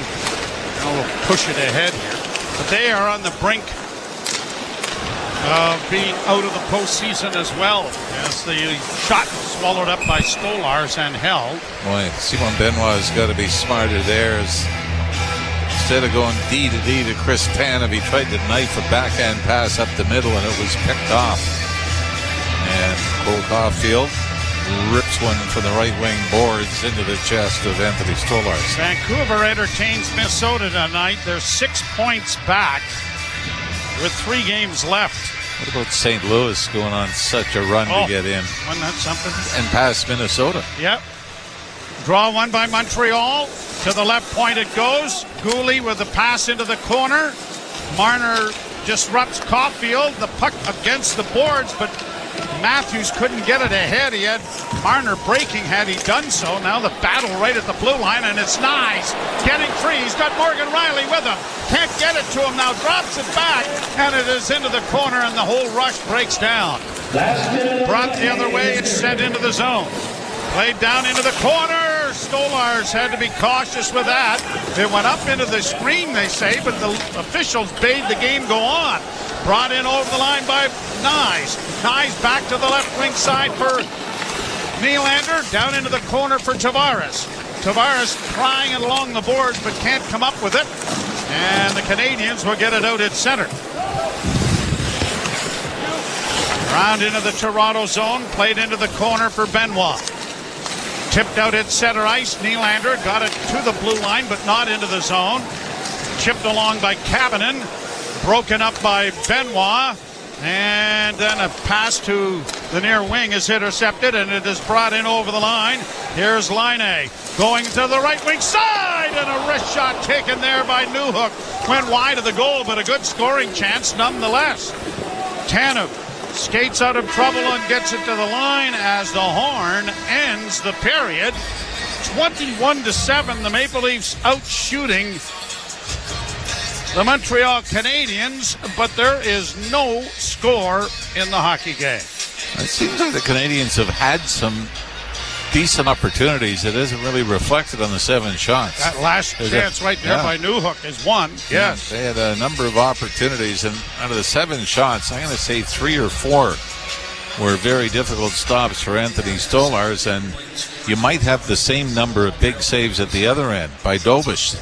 Leafs have 21 shots on goal, but maybe 3 or 4 that you would consider difficult. So, as Jerry Cheevers once said, the scoreboard never lies, but it can at times stretch the truth. That's very profound. Well, I didn't say it. I just remembered it. I know it was profound by somebody else. It couldn't have been us. We wouldn't come up with anything. You think Google is pretty profound? I think it's very important. I'm going to Google that. Yeah, why wouldn't you? Yeah. We'll step aside. Anthony Stewart to join Jim Taddy. No score in the hockey game. You're listening to Molson Leaf Hockey on TSN 1050 and the Maple Leafs Radio Network. As a sports fan, I just want the games. Right now, it's practically a full-time job to figure out which bundle I need. But with the SiriusXM app, it's done the bundling for me. It is gone! A grand slam! I don't have to go anywhere else to get every MLB, NFL, NBA, and NHL game. When there's a college game on, I just search for the school on the SiriusXM app. Holy smokes, what a play! With the all-access plan in the SiriusXM app, I've got the sports world in the palm of my hand. No bundle required. NHL Morning Skate. December 15th, Vancouver Canucks were in the playoffs. And this is when they had that big controversy going on. So they had to do something about it. And they did do something about it. Well, now they're not in the playoffs. You know what? They're not even really close anymore. This is the most absurd season falling apart. The most disappointing team this season of the 32 are the Vancouver Canucks. NHL Morning Skate with Scott Laughlin and Gord Stiller. Weekdays 7 a.m. Eastern on NHL Network Radio, Sirius XM 91, and the Sirius XM app. The Power Play with Steve Koulias. General manager of the Winnipeg Jets, Kevin Cheveldayoff. What would finishing first overall mean to the organization, Kevin? Well, I think anytime that you can finish in an area where you're getting recognized, it's special. But again, the important thing for us is process. Is when we buy into playing the way we need to play, then we feel comfortable that we'll win more games than not, and then you let the chips fall where they may. The Power Play weekdays 3 p.m. Eastern on NHL Network Radio, Sirius XM 91, and the Sirius XM app. Sirius XM NHL Network Radio puts you on the ice. If the Rangers get into the playoffs, Igor Shesterkin should win the Hart Trophy, because what is going on in front of him is an absolute miracle. They're within a mile of this playoff run. The reason you are inconsistent is because you're consistently inconsistent. That's why they are not Tampa, Florida, Washington. I'm not buying it. What's that song? I won't be fooled again. Sirius XM NHL Network Radio, Sirius XM 91. Hey, Jim Rome here. What's cracking? Hi. Hope you're enjoying the game, and when you're not taking in a game, find us on Sirius Channel 161, XM Channel 206. In fact, we'll be there every weekday afternoon, 3 p.m. to 6 p.m. Eastern Time. If you've got something you want to break down from this game, you know where to find us. Just make sure you have it taken, don't suck. Step your game up. That has never changed. In fact, the show has never changed. We're just back home, and it's great to be there. Sirius 161, XM 206. See you there. It's soccer's most thrilling league. Only the Premier League can make you feel like this. And now every match is on the SiriusXM app. Can you believe it? From the title race. This is remarkable. Keeps this title charge on track, surely. To the relegation fight. The impossible may still be possible. Hear every English Premier League match on SiriusXM FC 157 and the SiriusXM app. Just search for your favorite club. We deliver the NHL. And I just wonder, Berkey, what your thoughts are on the Capitals. They are Exhibit A as to why a retool can work. Yes, but it's early. Haven't had a playoff run yet. A lot of people taking bows right now that shouldn't be. I really like this coach. And Chris Patrick, the GM, has done a real nice job. It is a retool, right? And the goaltending's been spectacular, but let's see. Don't pick out a parade route yet, boys. Sirius XM NHL Network Radio, Sirius XM 91. Join me, Scott Laughlin, and Gord Stellick, along with former NHLer Mike Johnson for NHL Morning Skate. Weekday morning, 7 a.m. Eastern on NHL Network Radio, Sirius XM 91. TSN 1050, everywhere you want it. Molson Canadian Leafs Hockey is on TSN 1050 and the Leafs Radio Network. The Leafs live here. And again, scoreless after 40 minutes of play. TSN After 40 brought to you by 241 Pizza. Give yourself a high five. Buy any large traditional pizza. Get up to 3 medium one-topping pizzas for $5 each. 241pizza.com. Jim Taddy and former NHLer Anthony Stewart with you. Oh, yes, guys. Still scoreless after 40 minutes of play. Some opportunities, though. That last Leaf power play was really good. It was. Just making sure my microphone's on, microphone chest. But, yeah, and it starts, I think, with the Max Domi fight, right? And really getting that momentum, and that's the loudest I've heard this building in person, I think probably in the second half of the season. So really got the fans engaged, and then on top of that now they come over the boards and they start moving their feet. So as a contrast to that first power play where Montreal just did an excellent job and really gapping up and protecting that blue line, forcing some turnovers there. But on that second unit, that's the second power play, that's probably the best it's looked in a long time. A lot of opportunities, 3-4 scoring chances. The puck movement was immaculate. A couple Matthews almost scored there. You had Nylander as well too. Marner, when one went off and Nyes almost trickled in as well too. So what that does, whether or not they scored, it put Montreal sort of on their heels, and it's just sort of having them shrink and almost smother them. So again, when we talk about Craig Berube's system, I'm sure he's talking about it may take the last minute of the last period for it to work. You're going to get your opportunities, and they did a good job, getting the momentum that period with the fight and keeping it for the rest of the period. So it set themselves up for their good second here. Shots are 21-7, 11-5 after that period by my notes. Yes, you're correct. 3 shots Montreal had the first 15 minutes. They ended up getting a couple in the last minute there too. So again, Toronto is now taking control of this game. They just now have to have their talent take over and bring it home. And it all starts with a neutral zone ice hit on Tavares against Montreal. We haven't seen that before. Nothing to recall there. Yeah, and I was discussing, I'm like, well, what unsportsmanlike? Again, it's because if he came over the boards, Max Domi, and started the fight, isn't that instigator 2-5 and a 10? But again, that's neither here nor there. But at this point in the year, it's about sending a message saying, yes, you may hit one of our leaders here, but that's not going to go unanswered. So that's now setting the stage for a potential playoff down the line or whatever. But just getting in that playoff mode, knowing we're going to stick together, we're going to stand up for one another, we're not going to be pushed around. So good job by Max Domi in taking on a much bigger opponent in Gouli, who's about 6'3", 200 pounds too. And again, he did a really solid job, slight edge to Domi, but that just showed like, hey, regardless if we're fighters or not, we're going to stand up for our teammates, and that's a message within itself. And just to remind everybody about the playoffs, so if everything stays the way it is now, Montreal goes into the other bracket. Yes. So this could only happen in an Eastern Conference final. Just to remind everybody about that other bracket. Yeah, true. So, but again, you want to still send them in, right? It might be for next year, right? I think it's for the third period. But the one thing, let's not get ahead of ourselves. It's for the third period. Yeah, but the one thing is Gouli now, what that does now, that accountability now, is next time he has that play, he's probably going to take a little bit of sting off that hit, knowing that someone's going to answer the bell. So it's not about having a tough guy and setting a precedent. It's just knowing we, to a man, are going to stand up for one another. And for me, what was great about that, the response by the crowd. It was very, very loud. This is an animated crowd. And that's now feeding the team now going into the third period, where both teams look a little tired. They don't really have the jump that they typically have. Montreal coming off the back-to-back. Toronto maybe saving itself for the game Carolina tomorrow, but it's setting themselves up for keeping that momentum going into the third period. Well, the crowd was so loud that as the Leaf power play was expiring, I thought Stolarz was going to break his stick trying to make a noise in the ice. Yeah, I heard the sting on that. Yeah. But again, that's the crowd is ramping up, and they're getting hungry for playoffs. So again, I don't think they're calling out the Florida Panthers or anything like that, but they're excited. Bring on anybody. Because they know that this group is poised for a run. And yes, we know playoffs, anything can happen, but they're still not playing their best hockey. But look, it's 21-7. If the shots finish 32-10 or 31-10, more likely than not, you're going to win more games than you're not. So the process is there. The results aren't there so far through 40 minutes, but they're setting themselves up to at least get a point, maybe two, and what you need at this point in the season. It's about collecting points. That's all. Well, I mentioned this earlier, but a week ago tonight, at home to Philadelphia, the Habs were down 1-0 after 40 minutes of play, and the following game against Detroit, they were down 1-0 after 40 minutes of play. This is scoreless after 40. Only 7 shots on goal. But in those two games, they played really good in the third period. Obviously, it didn't work last night in Ottawa, but it's sort of their MO. Yeah, and they're a team that sort of has to stick to the system as well. They did a great job on the penalty kills. I talked about protecting Dobish, but they do have some game breakers. You saw, I think it was the last minute, I think it was Suzuki maybe went on a rush and just tried to throw it on the ice to catch Stolar sleeping. Good save by Stolar. They're getting the foot out. But him, Caulfield, Hudson needs a half a step, and he can take that. So if I'm Toronto, it's like you're not necessarily trying to hit the home run. Go for the 1 point. You're not sitting back in any sense of the word, but you're continuing to play the same way. But Montreal, again, this game's not over. They can put up two. They can put up a 2-3 spot easily in a period. Well, and the 7 shots on goal are misleading because they had another 32 that didn't get through. Hit the net. Yeah. Find the seam.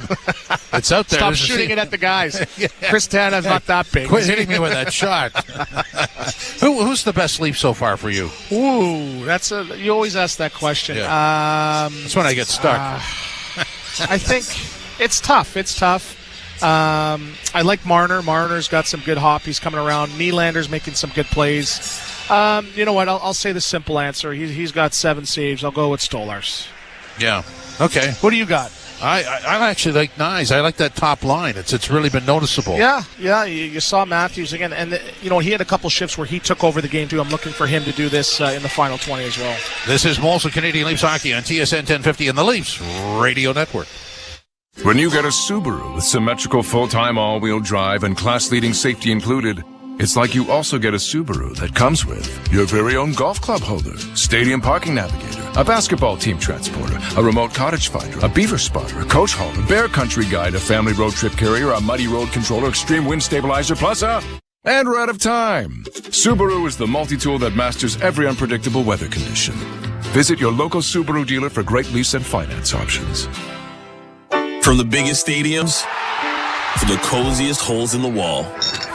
From house parties to porch hangs to pride celebrations. From your favorite fuzz shop to your local Indian spot. From noodle bars to sports bars to salsa bars. There's a Molson with your name on it. Canadian Ultra XL. Molson. Everyone in. Must be legal drinking age. Mike Rowe here with a quick question. Have you noticed the musty smell in your home? I hope not, because damp smells mean that you could have a crawl space problem. That's where Groundworks comes in. They can honestly assess your situation and create a plan to waterproof your crawl space and get to the root cause of the problem. Schedule your free inspection at groundworks.ca/row. And while you're there, check out my latest dirty job. It's a good one. Licensed where work is performed. See website for details. It's me, your creaky floor. Annoying, aren't I? Not my fault. The contractor built me poorly, so I make these noises when someone steps on me. That's what happens when you cut corners. Oh, you think I'm annoying now? Wait till one of my panels comes off. Make it right. Make it Rona. Rona Week is on now. Get 25% off on select Monocera vinyl flooring. Conditions apply. Details in store and more offers at Rona.ca. Easter is almost upon us. Hop over to your local Metro to take advantage of a host of fresh savings to celebrate the season. Like Red Grill Prime Rib Roast, perfect for hosting and roasting. Only $8.99 per pound. Or raspberries, just $2.88 each. Celebrate a great Easter with these great offers. Only until April 16th. Don't forget, you'll earn MOI points on every eligible purchase, whether you shop in-store or online at metro.ca. Metro, your go-to grocer for savings and quality. At Great Wolf Lodge, your whole family can go on an adventure. Splash away in our water park and bowl a perfect score with your pack. And mix game time with family time. And at Great Wolf Lodge, all this excitement is just a short drive away. So bring the pack together and learn more at greatwolf.com and strengthen the pack. The Out-of-Town Scoreboard is brought to you by Maple Toyota. You don't have to go to town for a great new Tundra RAV4 gas or hybrid. Maple Toyota has them in stock and ready to deliver. Visit mapletoyota.com. Here's what we have. Panthers and Sabres now in round 4 of the shootout. It's tied at 2. At the end of the second period, Chicago and the Jets tied at 2. End of the first, Utah 1-1 with the Stars. The rest are done. Jackets still alive, 7-0 over the Capitals. Islanders losing to the Flyers 4-3 in a shootout. Islanders eliminated. Carolina 7-3 over the Rangers. Rangers eliminated. Kings 5-4 over the Avs. It was it's now over. Panthers 3-2 in a shootout over the Sabres, so the Panthers get 2 points. Remember that when we're talking in the postgame show. Still to come, Wild in Vancouver, Blues in Seattle, and the Predators in Vegas against the Golden Knights. And our game scoreless after 40 minutes of play. Oh, yes, guys, the third period is next. Molson Canadian Leafs Hockey on TSN 1050 and the Leafs Radio Network.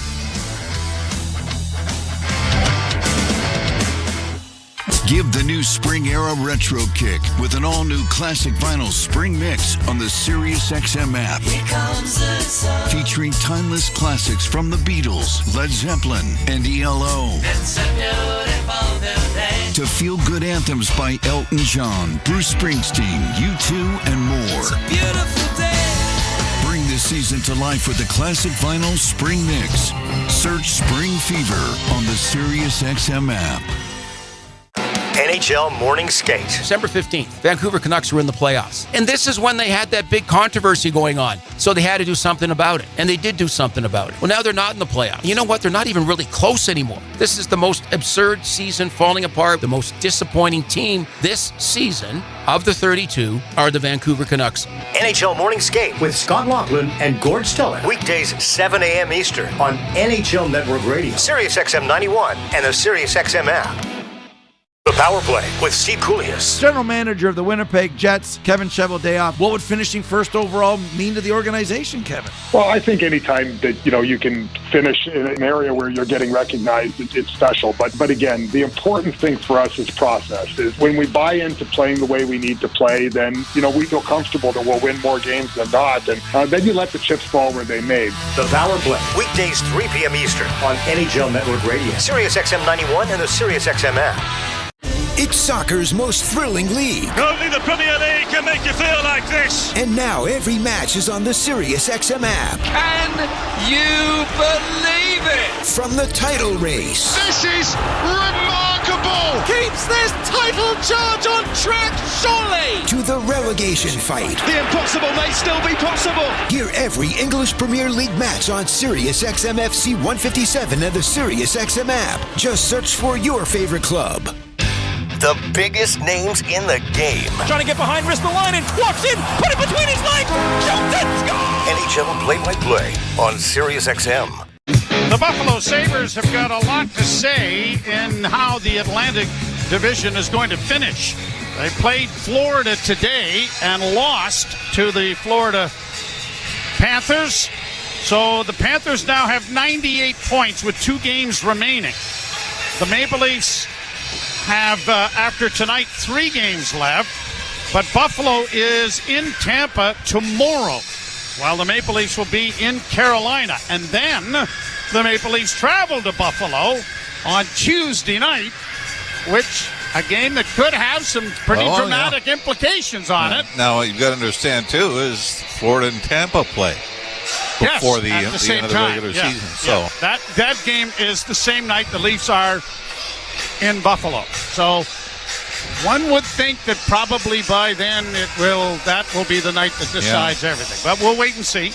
Right now, the Leafs and the Canadiens are scoreless after 40 minutes of play. I think we should say, too, that the Leafs had that, 2.5-year streak where they were not shut out.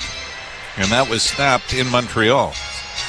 Samuel Montembeault stopped, 47 shots, beat the Leafs 1-0. That is the last Montreal shutout. All right. Against Toronto. Thank you. Sent down into the Toronto zone. Tavares trying to play it up the wing, had it blocked. It bounces out into neutral ice. And the Canadiens will go back to recover it. Sent back down into the Toronto end. Tanev swinging it around the boards to Nylander, who took it nicely off his skates to get it ahead to Tavares. Slid into the left wing corner for Benoit, who's into the rush. Round on the boards, it'll find Nylander. Nylander curls, still with it, working back to the goal, now trying to bring it to the front of the net, and that was stopped. And Tavares gets it back to the blue line to Morgan Riley. Behind the back pass for Nylander. Chipped into the corner, and it's going to be brought out and sent to center by Alex Carrier. And the Leafs are going to bring it right back in, but didn't wait long enough. And it will be an offside, and the face-off outside the blue line. Brought to you by Alpine Credits. If you own your own home and need a loan, Alpine Credits can help. Get approved at alpinecredits.ca. If the Leafs don't get that puck back and go offside, Josh Anderson was sneaking in behind the Leaf defense, looking for the breakaway pass. By the way, we mentioned Philip Myers did not get a lot of ice time in Tampa. He's already got a little over 7 minutes. He's 11:51 tonight. And the other thing, which is a byproduct of it, as Caulfield sends the puck around the boards, Nylander, or at least Marner, was able to tip it out at center ice, is that you're playing with all different pairings almost throughout the course of the game. So if nothing else, you are going to get some experience playing with maybe someone that you wouldn't normally be tandem with. As it's around on the boards in the Leaf zone and cleared to the line, but not out. Hudson with a shot in traffic, blocked. There's a rebound, and it was backhanded wide of the goal. Leafs can't get it out on the wing with Nyes. Goes to the left wing side, and a wrist shot is sent wide of the goal. Nyes this time gets it out into the center ice area after taking a hit from Suzuki. Caulfield back in his own end, heading to the bench. He'll leave it for the defense corps. 18-12 to go in the third. No score in the hockey game. Savard gets it in on the left wing for the Canadiens around the boards. Newhook taken to the wall there. The puck squirts free and bounces to the line. Leafs trying to bank it out at center, and they do. Domi in over the line with a pass, looking for Robertson. It was blocked, and the Canadiens are breaking out at center. Three of them in on the left wing now. Patrick Laine trying to stuff it in on the short side, and it comes around on the boards off of his stick. Leafs get it to the line, but not out. Savard back in along the board, slowed up by Robertson. He gets it airmailed high to center ice. Laine with it again. Playing it back into Montreal territory. Canadiens changing. Puck back to the Canadiens' goal. Still haven't registered a shot on goal here in the third period. Played around the boards and chipped ahead. The Leafs get it out at center ice, and now in on the wing. It goes to the right wing side. Trying to get free of that is Lawton. Might be a holding the stick penalty here coming up against Montreal. Canadian player went down. This is Pizzetta, who drew the penalty in the first period. I think he went down trying to draw the penalty, didn't get the call, and then latched on to Scott Lawton's stick. Montreal 55, holding the stick.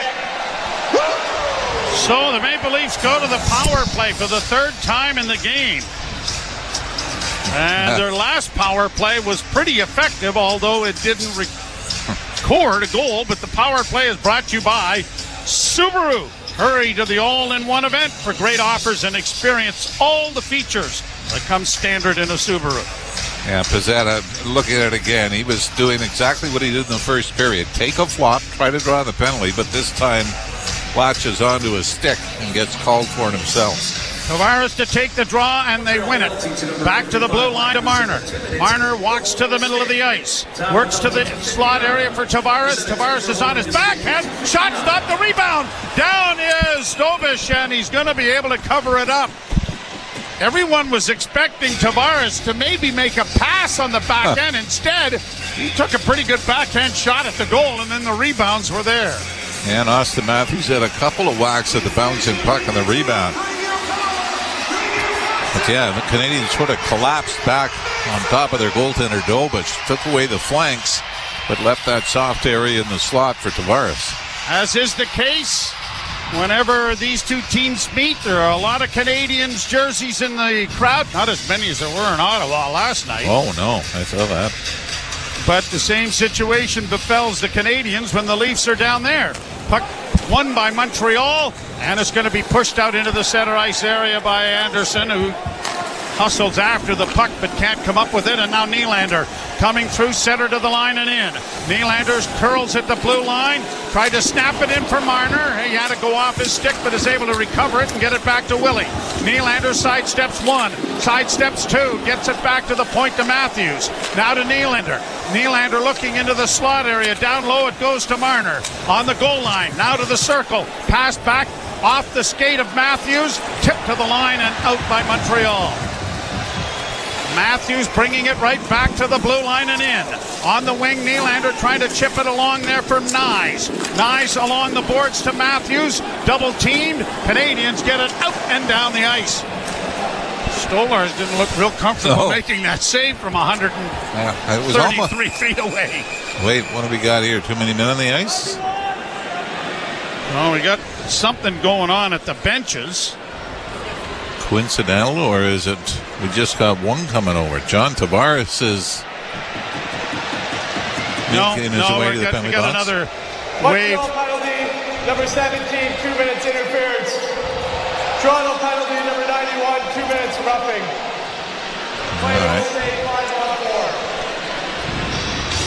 So it'll stay 5-on-4, but Tavares will go off. And I think what happened was Tavares was trying to get to the Leaf bench.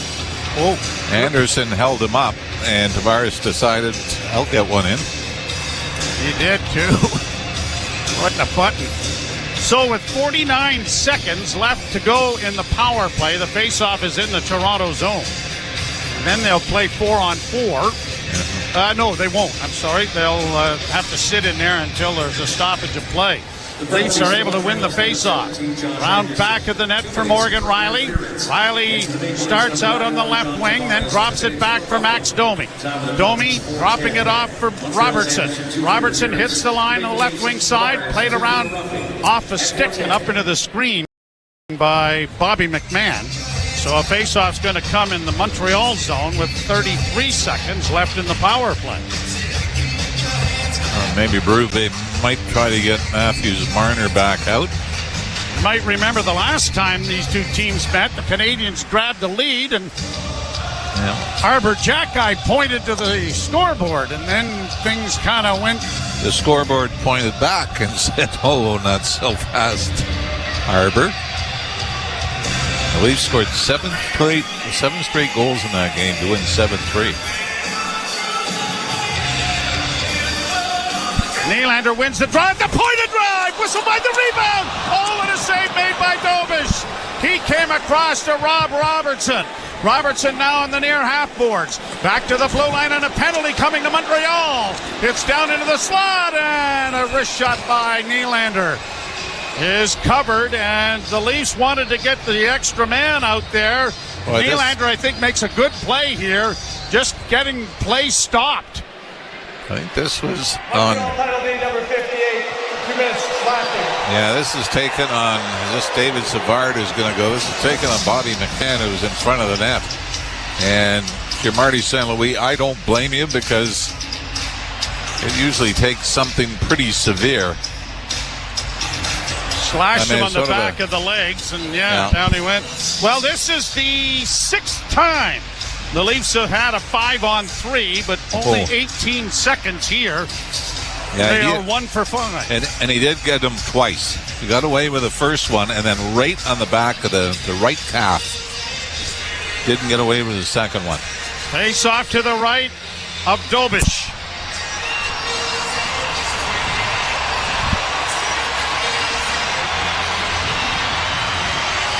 Matthews takes the draw and wins it. It comes to Nylander out into the slot area for Marner. Can't shoot it. Gets away from a check. Goes around back of the net to Rielly in front of the net for Nylander. Shot up, rebound. Shot wide by Marner. Kept alive now by Matthews. Matthews to Marner. That was blocked, and it is cleared to the line, but not out. Penalty is expired. Nylander in with a shot. Blocked. The rebound is going to be cleared down the ice by Montreal. One of the opportunities they've had here in the third. Wide open nets. Rielly gets it to Willie. Nylander into the slot. Dropping it off for Matthews in on the left wing. Matthews comes to the slot area, drops it back. Nyes couldn't shoot it. Nylander has it in the near corner. Cross-ice pass. Nyes couldn't finish. Nyes gets it back to the blue line to Matthews. Matthews walks to the near middle, gives it off to Marner. Marner with a pass that goes off a skate. Riley trying to get it in front, and it's going to bounce into the air, and Dobish is able to glove it. Boy, Mitch Marner, we saw Nick Robertson, similar play. It looked like the open net blocker side on Dobish. I think Robertson got stopped. Marner just kind of airmails this. Up higher than the crossbar, and actually still missed the far post. Craig Berube may have taken a timeout here to keep his big boys out. 57 seconds left in the power play. And it appears the Leafs have called the timeout.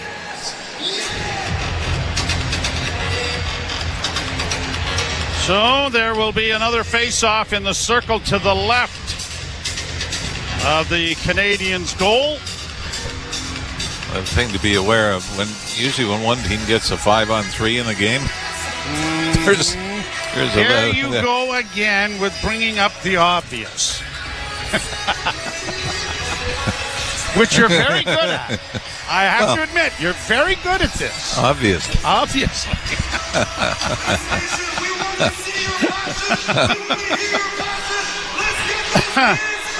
But you know, it's just in the back of your mind, right? I do like the fact that they nailed Pizzetta on the double penalty slash. Pizzetta was the one where he took the dive and then held on to the stick. That started all this.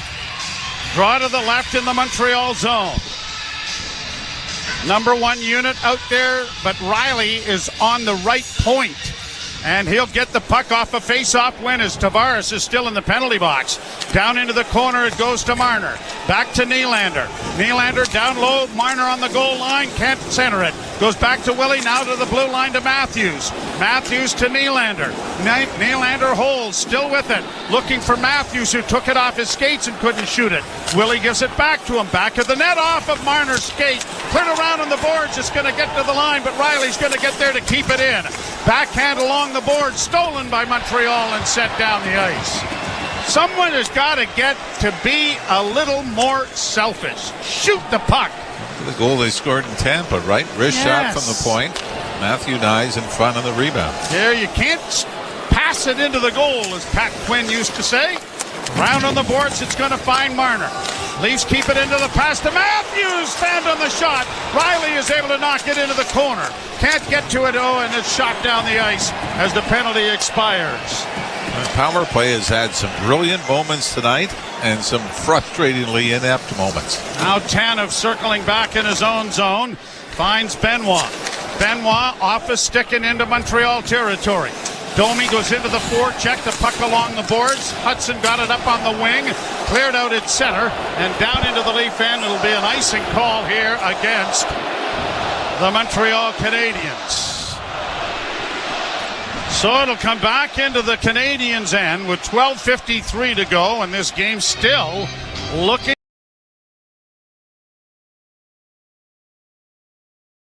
for the first goal. 26-8, the shots on goal. So that is 5-1 here in the third period in favor of the Maple Leafs. But they had two glorious chances, including an 18-second 5-on-3, but have not been able to generate a power play goal in 4 tries.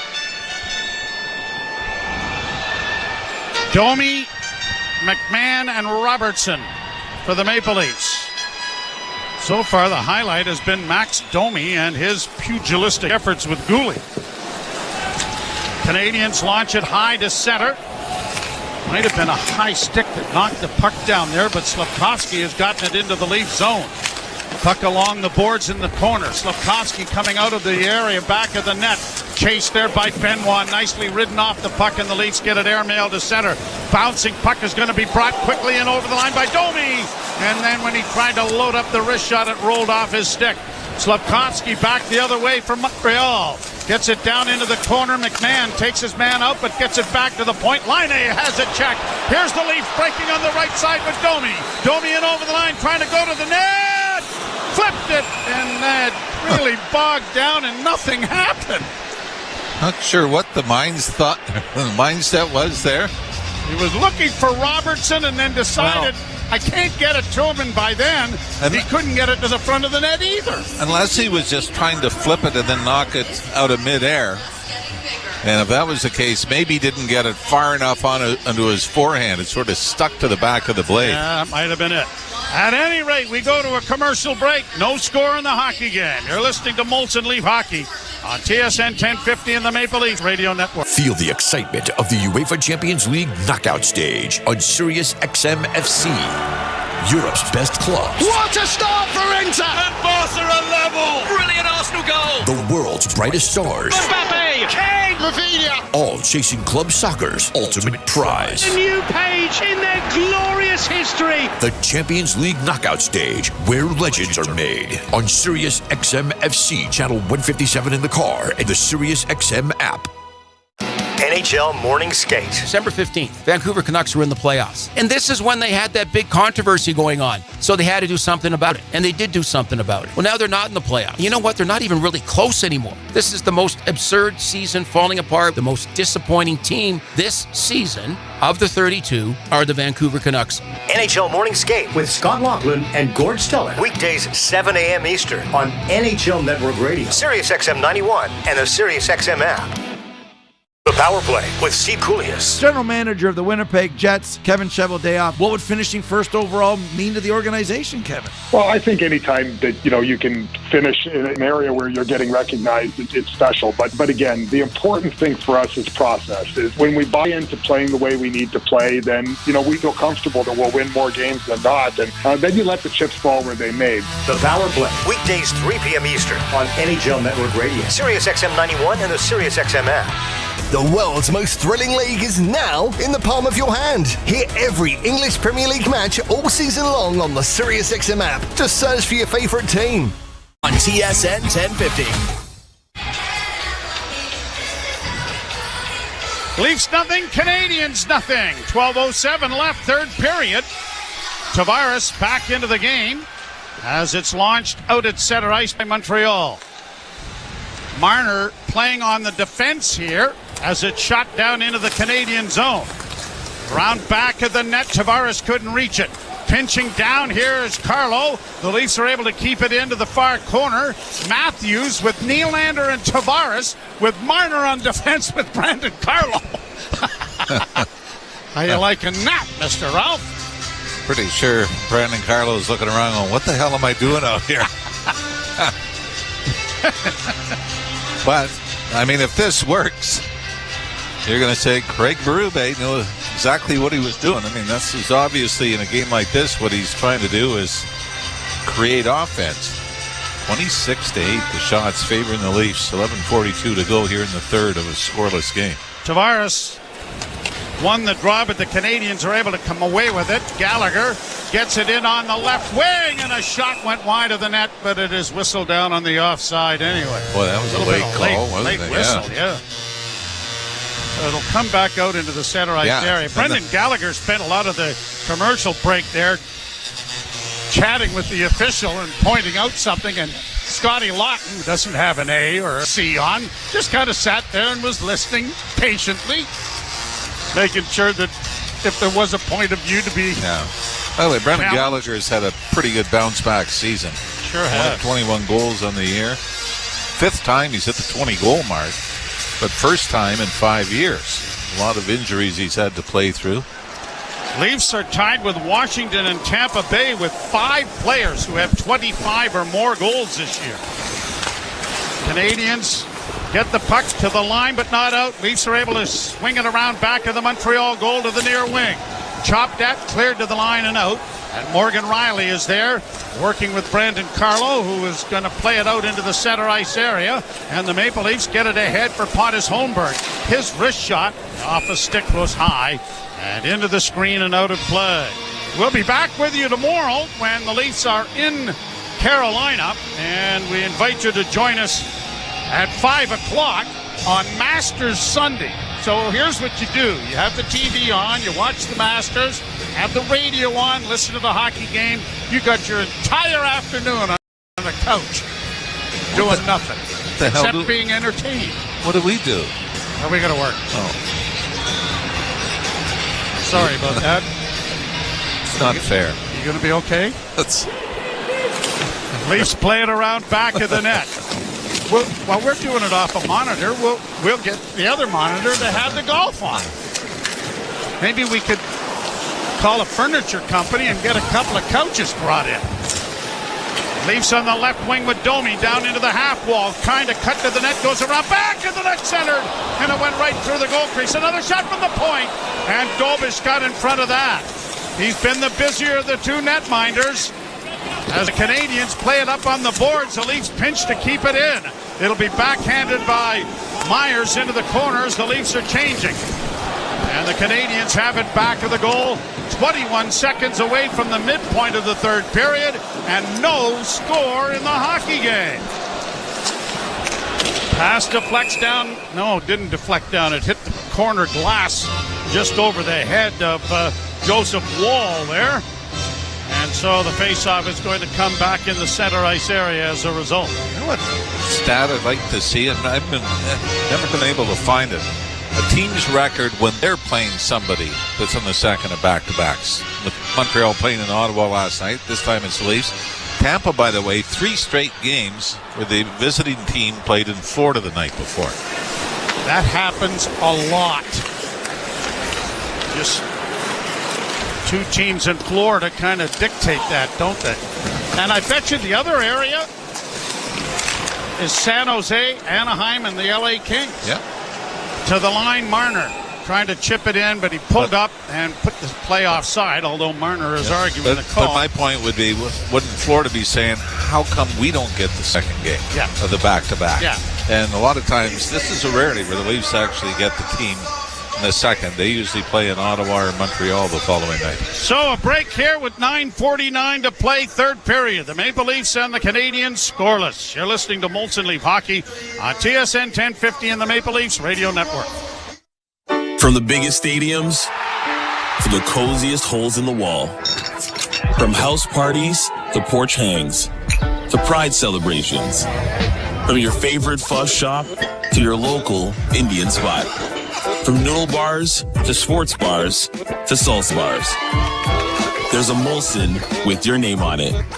Canadian Ultra XL. Molson. Everyone in. Must be legal drinking age. The 2025 Honda Civic Hybrid is here, and it may sound too good to be true. With a 2-liter 4-cylinder backed by 2 electric motors, giving a combined 200 horsepower, it's our most powerful and fuel-efficient Civic ever. Plus, with an estimated range of over 800 kilometers and available features like a Bose premium sound system, your crew will love it too. Huh, maybe it should be called the Civic 2.0. Redefine your drive with the 2025 Civic Hybrid. Visit your Ontario Honda dealer and test drive yours today. Alpine News Network is here live with one of our superheroes. Joe and Lucy needed a new roof and reached out to Alpine Credits. I flew over to help them with a home renovation loan. I suggested they transform their house into a giant robot head, beams that shoot from the eyes. Pew, pew! Instead, they just went with shingles. But it's pretty glorious. Own your home? Need a loan? Alpine Credits can help. Alpine Credits, where homeowners get approved. Just for license 12616.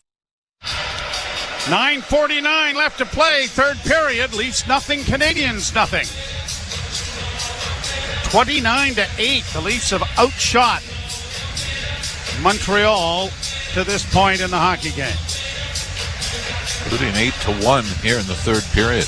Jakub Dobish has been the busier of the two netminders. Anthony Stolars in goal for Toronto. Yeah, Montreal's done a good job, haven't they, of frustrating the Leafs. They really haven't had anything clean-cut one-on-one on Dobish.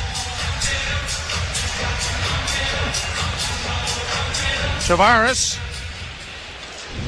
lost the face-off, then regains it, tried to flip it in over the line, and Yarncrook was able to get it in a little deeper. Nylander couldn't force the play, and the Canadiens break it out with Armia. Sending it in along the boards and around the wall to the far side. Cut off there by Myers. Played around back of the net into the near corner.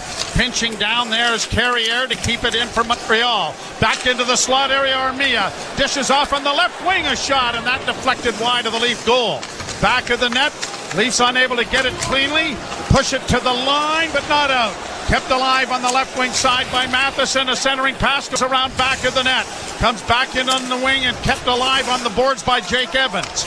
Evans trying to free it up, but Morgan Riley took it away from him. Got it ahead for Tavares, and he'll just get rid of it to center ice. Riley slow to get up down in the Leaf zone and is just now on his skates. Playing it around on the boards to the far side, and he is doubled over a little bit, trying to get to the bench, and he has. Now Tavares in on the right side. Got it in front of the goal! They jam away at it! And it trickled just wide on the near post. Fed in front of the net, a shot! Net knocked off its mooring by the goalkeeper. Whistle play down. Oh, John Tavares trying to do anything to jam it through the right pad of Dobish. And then by the time it works around the other side, Dobish had thrown himself from the right point over to the left and knocked the net off. Not so sure this didn't have a little bit of intent on it. And if it did, it was a pretty smart play. But when you watch, it looks like he gives that little extra push. Oh, yeah, he gave it a pretty good shot, for sure. Draw to his right. Sure, Matt Murray is somewhere going, yep. Yeah, that's fine. Good job. Played into the corner off the face-off, but the Canadiens are able to break it out and get it to center. And it'll chip down into the Toronto end, and Tanev goes back after it. Tanev reverses it, tried to chip it up on the boards and find Nyes, and he does. But Nyes can't get the puck out. Canadiens keep it in with a pass to Suzuki, and it goes high into the corner. Played by Tanev along the boards. Cut off by Slavkovsky. Slavkovsky loses it. Tanev got it ahead, and quickly Nyes is able to skate it out at center and one-handed down into the zone. Hip checked to the ice on an interference play, but no call. Played out at center ice. And then it goes off a stick and over the glass and out of play. Wow. Yeah, that's one of those, hey, you've already had a 5-on-3. We've already given you a few. Here you go again, Mr. Obvious. But you're good at it. Well, what do you do? It's so unobvious. I just agree with you. That's all I'm doing.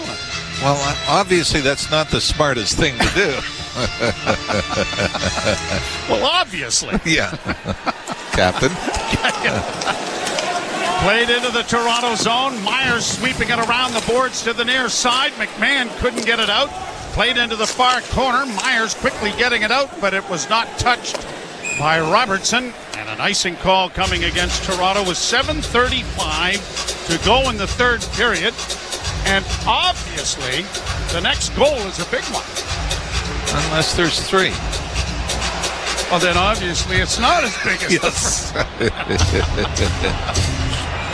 Thank you, Captain Obvious. Yeah. If you have any questions on the broadcast, no, please send a self-addressed stamped envelope with a photo and cash. Draw to the left in the Toronto zone. Domi lost the face-off. At the point, Struble played it into the slot area. Curling back with it now is Newhook, who got it into the corner, but Carlo is there, and Brandon Carlo uses that frame and size to backhand it out at center ice. Canadiens with it at their own blue line. Off a deflection into the Toronto zone. Snapped around the boards quickly there by Stolars, and it's going to sail down into Montreal territory, and the Leafs are going to get a change going. Montreal doing likewise. 7 minutes left to play in the third. Still looking for a goal. Nothing. Gallagher, lead pass, knocked down by the hand of Lorenz, but that took a bit of a bite out of that right hand.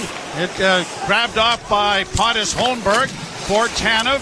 Tanev against the boards. Holmberg trying to help out. Puck comes free, and Scotty Lawton starts out with a long flip pass trying to find Lorenz. Made a nice move to get around Carrier, but the puck got away from him, and Montreal have it in their own zone. Lead pass to center. Shot to the blue line, broken up by the Leafs there. The Canadians will try the other side with Gallagher. He'll play it into the corner. Riley out-muscled there by Anderson. The puck around the boards comes back to the point.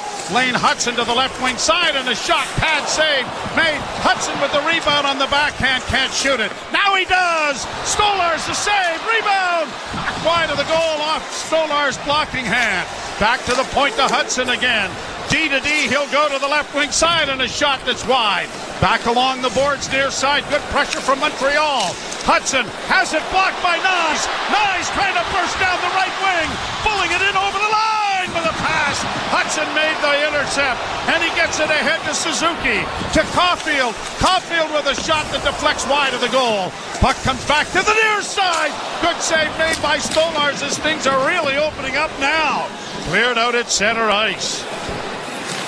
Canadians with it again. Right back into the Toronto zone. Far side for Suzuki.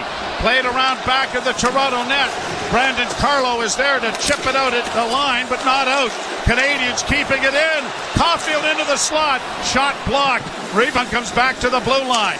Matheson in for Caulfield. Into the slot. Suzuki pad save and a beauty. Made there by Stolarz. His best save of the game, I dare say. Canadians offside, trying to bring it in. Well, he pushed back here by Montreal. You started to wonder if playing last night, the fatigue was starting to set in. But their best pressure here in the third period leads to 4 shots on goal in a span of about a minute and a half. And Anthony Stolarz has to earn his paycheck here in the third.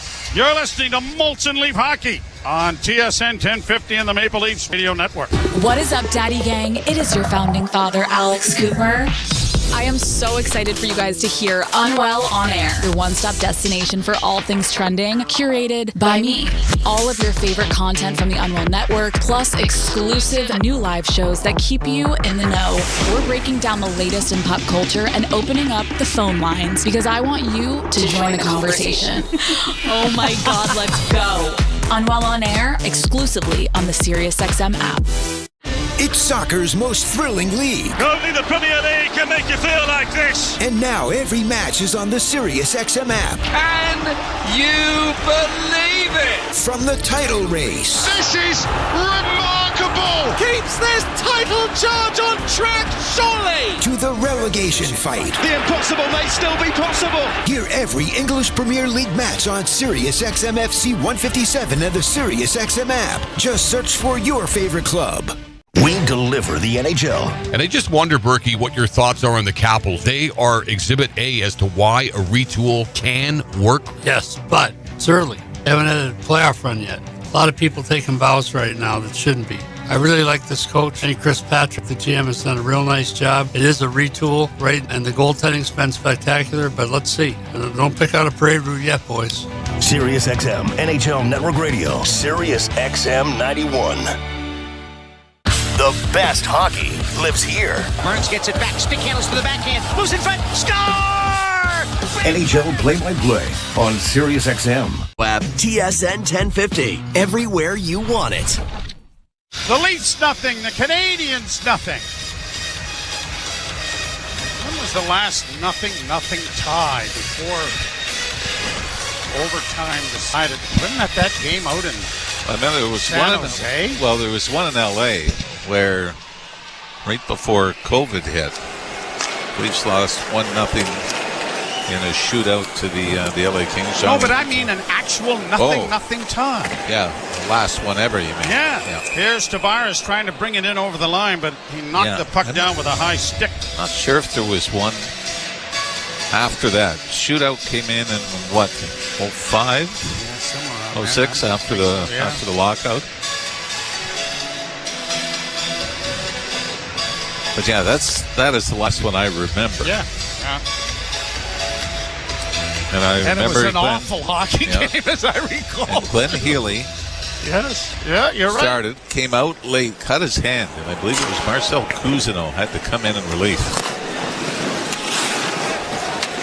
Wasn't that the game that Felix Potvin was sent to Calgary? That's it. Yeah. Mike Murphy coaching then, right? Not mistaken? I think that might have been the last Leaf game that was not televised. Thank God.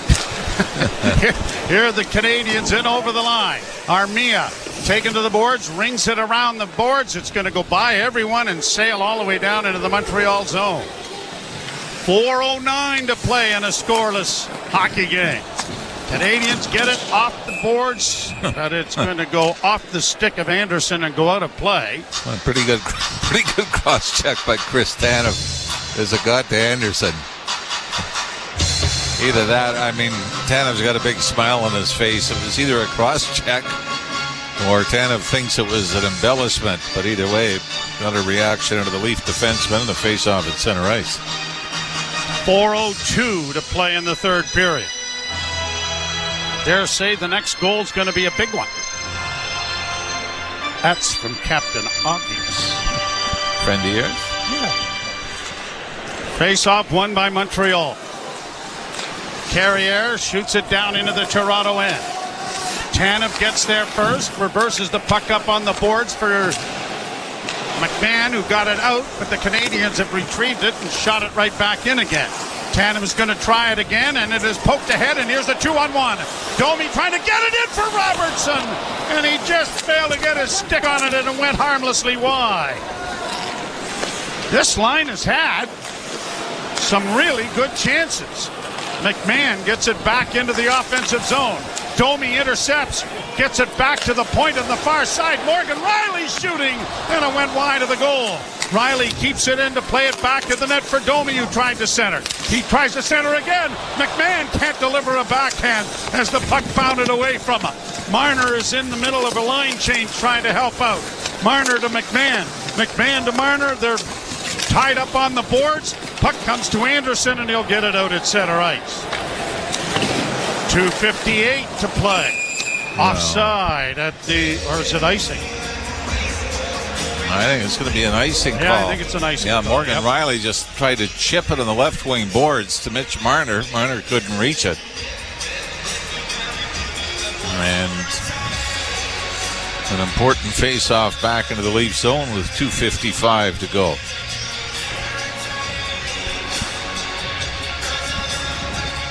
Canadians fighting for their playoff lives. The Leafs fighting for first place in the Atlantic Division. Draw to the left in the Toronto zone. Matthews lost the draw. Back to the point, Carrier. Wrist shot coming. Gloved by the hand of Anthony Stolarz to stop play. Stolarz is 3-2-0 lifetime against the Canadians with a 2.78 goals against average. Joseph Wall, who had that wonderful record against Tampa Bay and didn't play, he's 5-1-0 against Tampa. He's 3-0-0 against Montreal with a 1.69 goals against average. And it was Stolarz that was in goal in the opener in Montreal. Both players have been waved out of the face-off circle. Matthews will take the draw here against Cole Caulfield. And a bouncing puck that is controlled by the Leafs. Fed around on the boards on the left wing side. Marner had it stripped away by Caulfield. A centering pass that was a little too close to the net that Stolarz was able to handle. Now Tavares playing it off to Tanev. Tanev had it knocked off his stick but hustles back after it. Uses his frame to get it freed up for Benoit. Benoit will send it out off his stick and down into the offensive zone. Nyes will provide some forechecking, but it has come up on the near wing and played out at center ice where the Maple Leafs have it back at their own blue line. Changes coming for both teams. Riley with 2:12 left to go in the third period. A pass ahead at center. Up on the wing it goes for Pontus Holmberg. Holmberg gets it down into the corner. Both teams would probably be quite pleased about getting a point here in the final 2 minutes as the Leafs keep the puck in. Here's Tavares sending it towards the net, but it was blocked. The puck comes free, banked off the boards to center.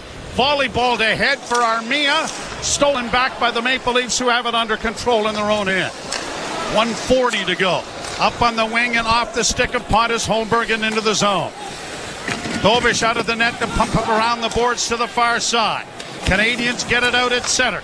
In on the right side, it comes to the near boards. Here's Newhook getting it in around the boards, but the Leafs come away with it. Back behind the goal now. Tanev playing it off a stick, and Leafs trying to get to it to get it out. They do, courtesy Benoit. Montreal with 1:12 to go in the third. Brought on by Carrier. Ahead for shot taken there by Gallagher, was stopped. The rebound maintained by Montreal, kept in at the far point. Robertson does a nice job to block it, clears it high to the blue line, but not out. Domi is able to free it up and sends it off on the left wing for Benoit. He's going to gingerly play it into Montreal territory to avoid icing. 46 seconds left in regulation time. Canadians back of the net, taking their time in the change, and the Leafs are patiently waiting for them. Canadians play it up the middle. Brought on by Suzuki. And on the right side, shooting off the side of the goal. Comes to the side of the net. Matthews took it away.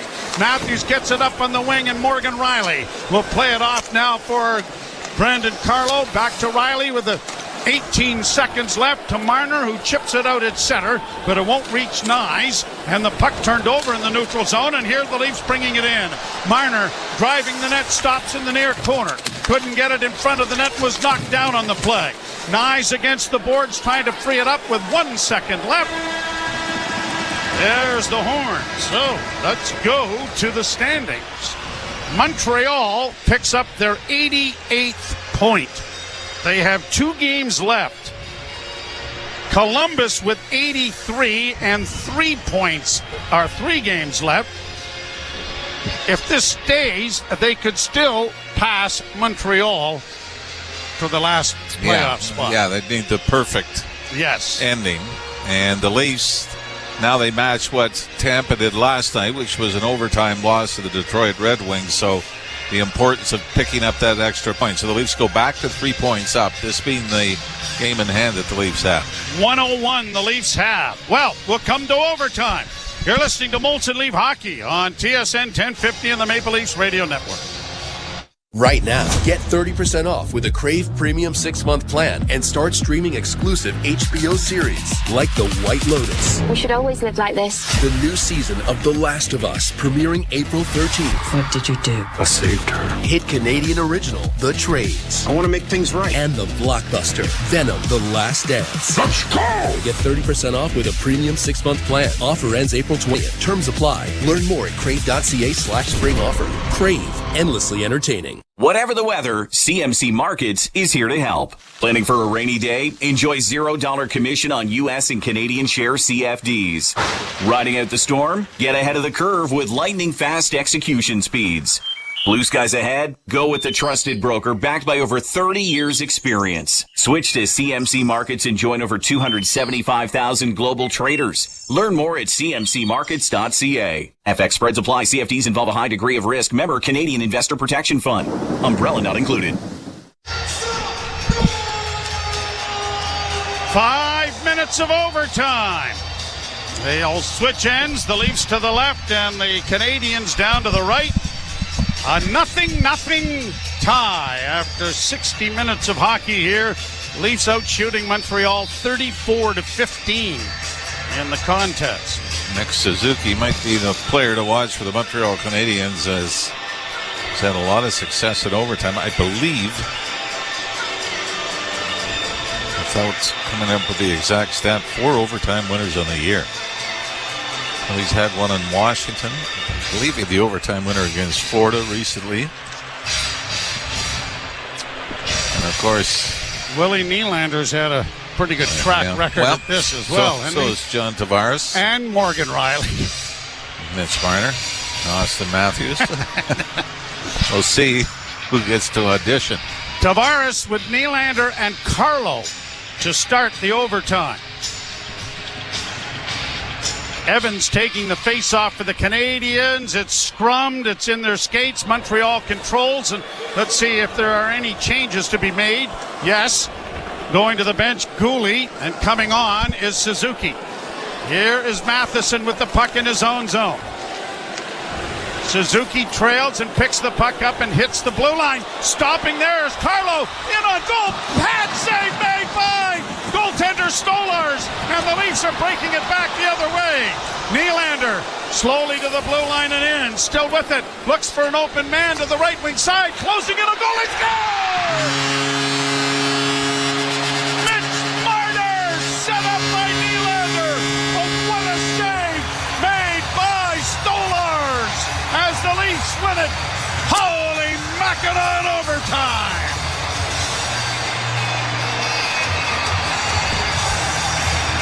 To our credit, we named all the guys that have been good in overtime, all 9 of them. And we should have mentioned Anthony Stolars, who is outstanding in overtime in Tampa on Wednesday night. And he comes up with a big save as Nick Suzuki got in alone on Anthony Stolars, and Stolars stayed with him and got the left pad to the post before the Leafs would eventually pry it out. And the key there was, Joe, it was Mitch Marner coming off the bench late as Nylander and Tavares came over the line, 2-on-2, and then Marner came on late and took the pass on the left wing side and just drifted towards the net, looked up, and spotted the far side open, and Mitch Marner snaps it below the glove, above the left pad, to give the Leafs the 1-0 lead. So the Canadiens opened the season at home against the Leafs with a 1-0 win. Here late in the season, the last meeting of the regular season, goes 1-0 the other way. So, let's take a look at the standings now. 102 points for the Maple Leafs with 3 games left, including the contest in Carolina tomorrow afternoon at 5 o'clock. So they have a 4-point lead on both Tampa Bay and Florida. Tampa Bay has 3 games left. The Florida Panthers have 2, but one of those contests is between each other. Yeah, and that's it's going to be interesting.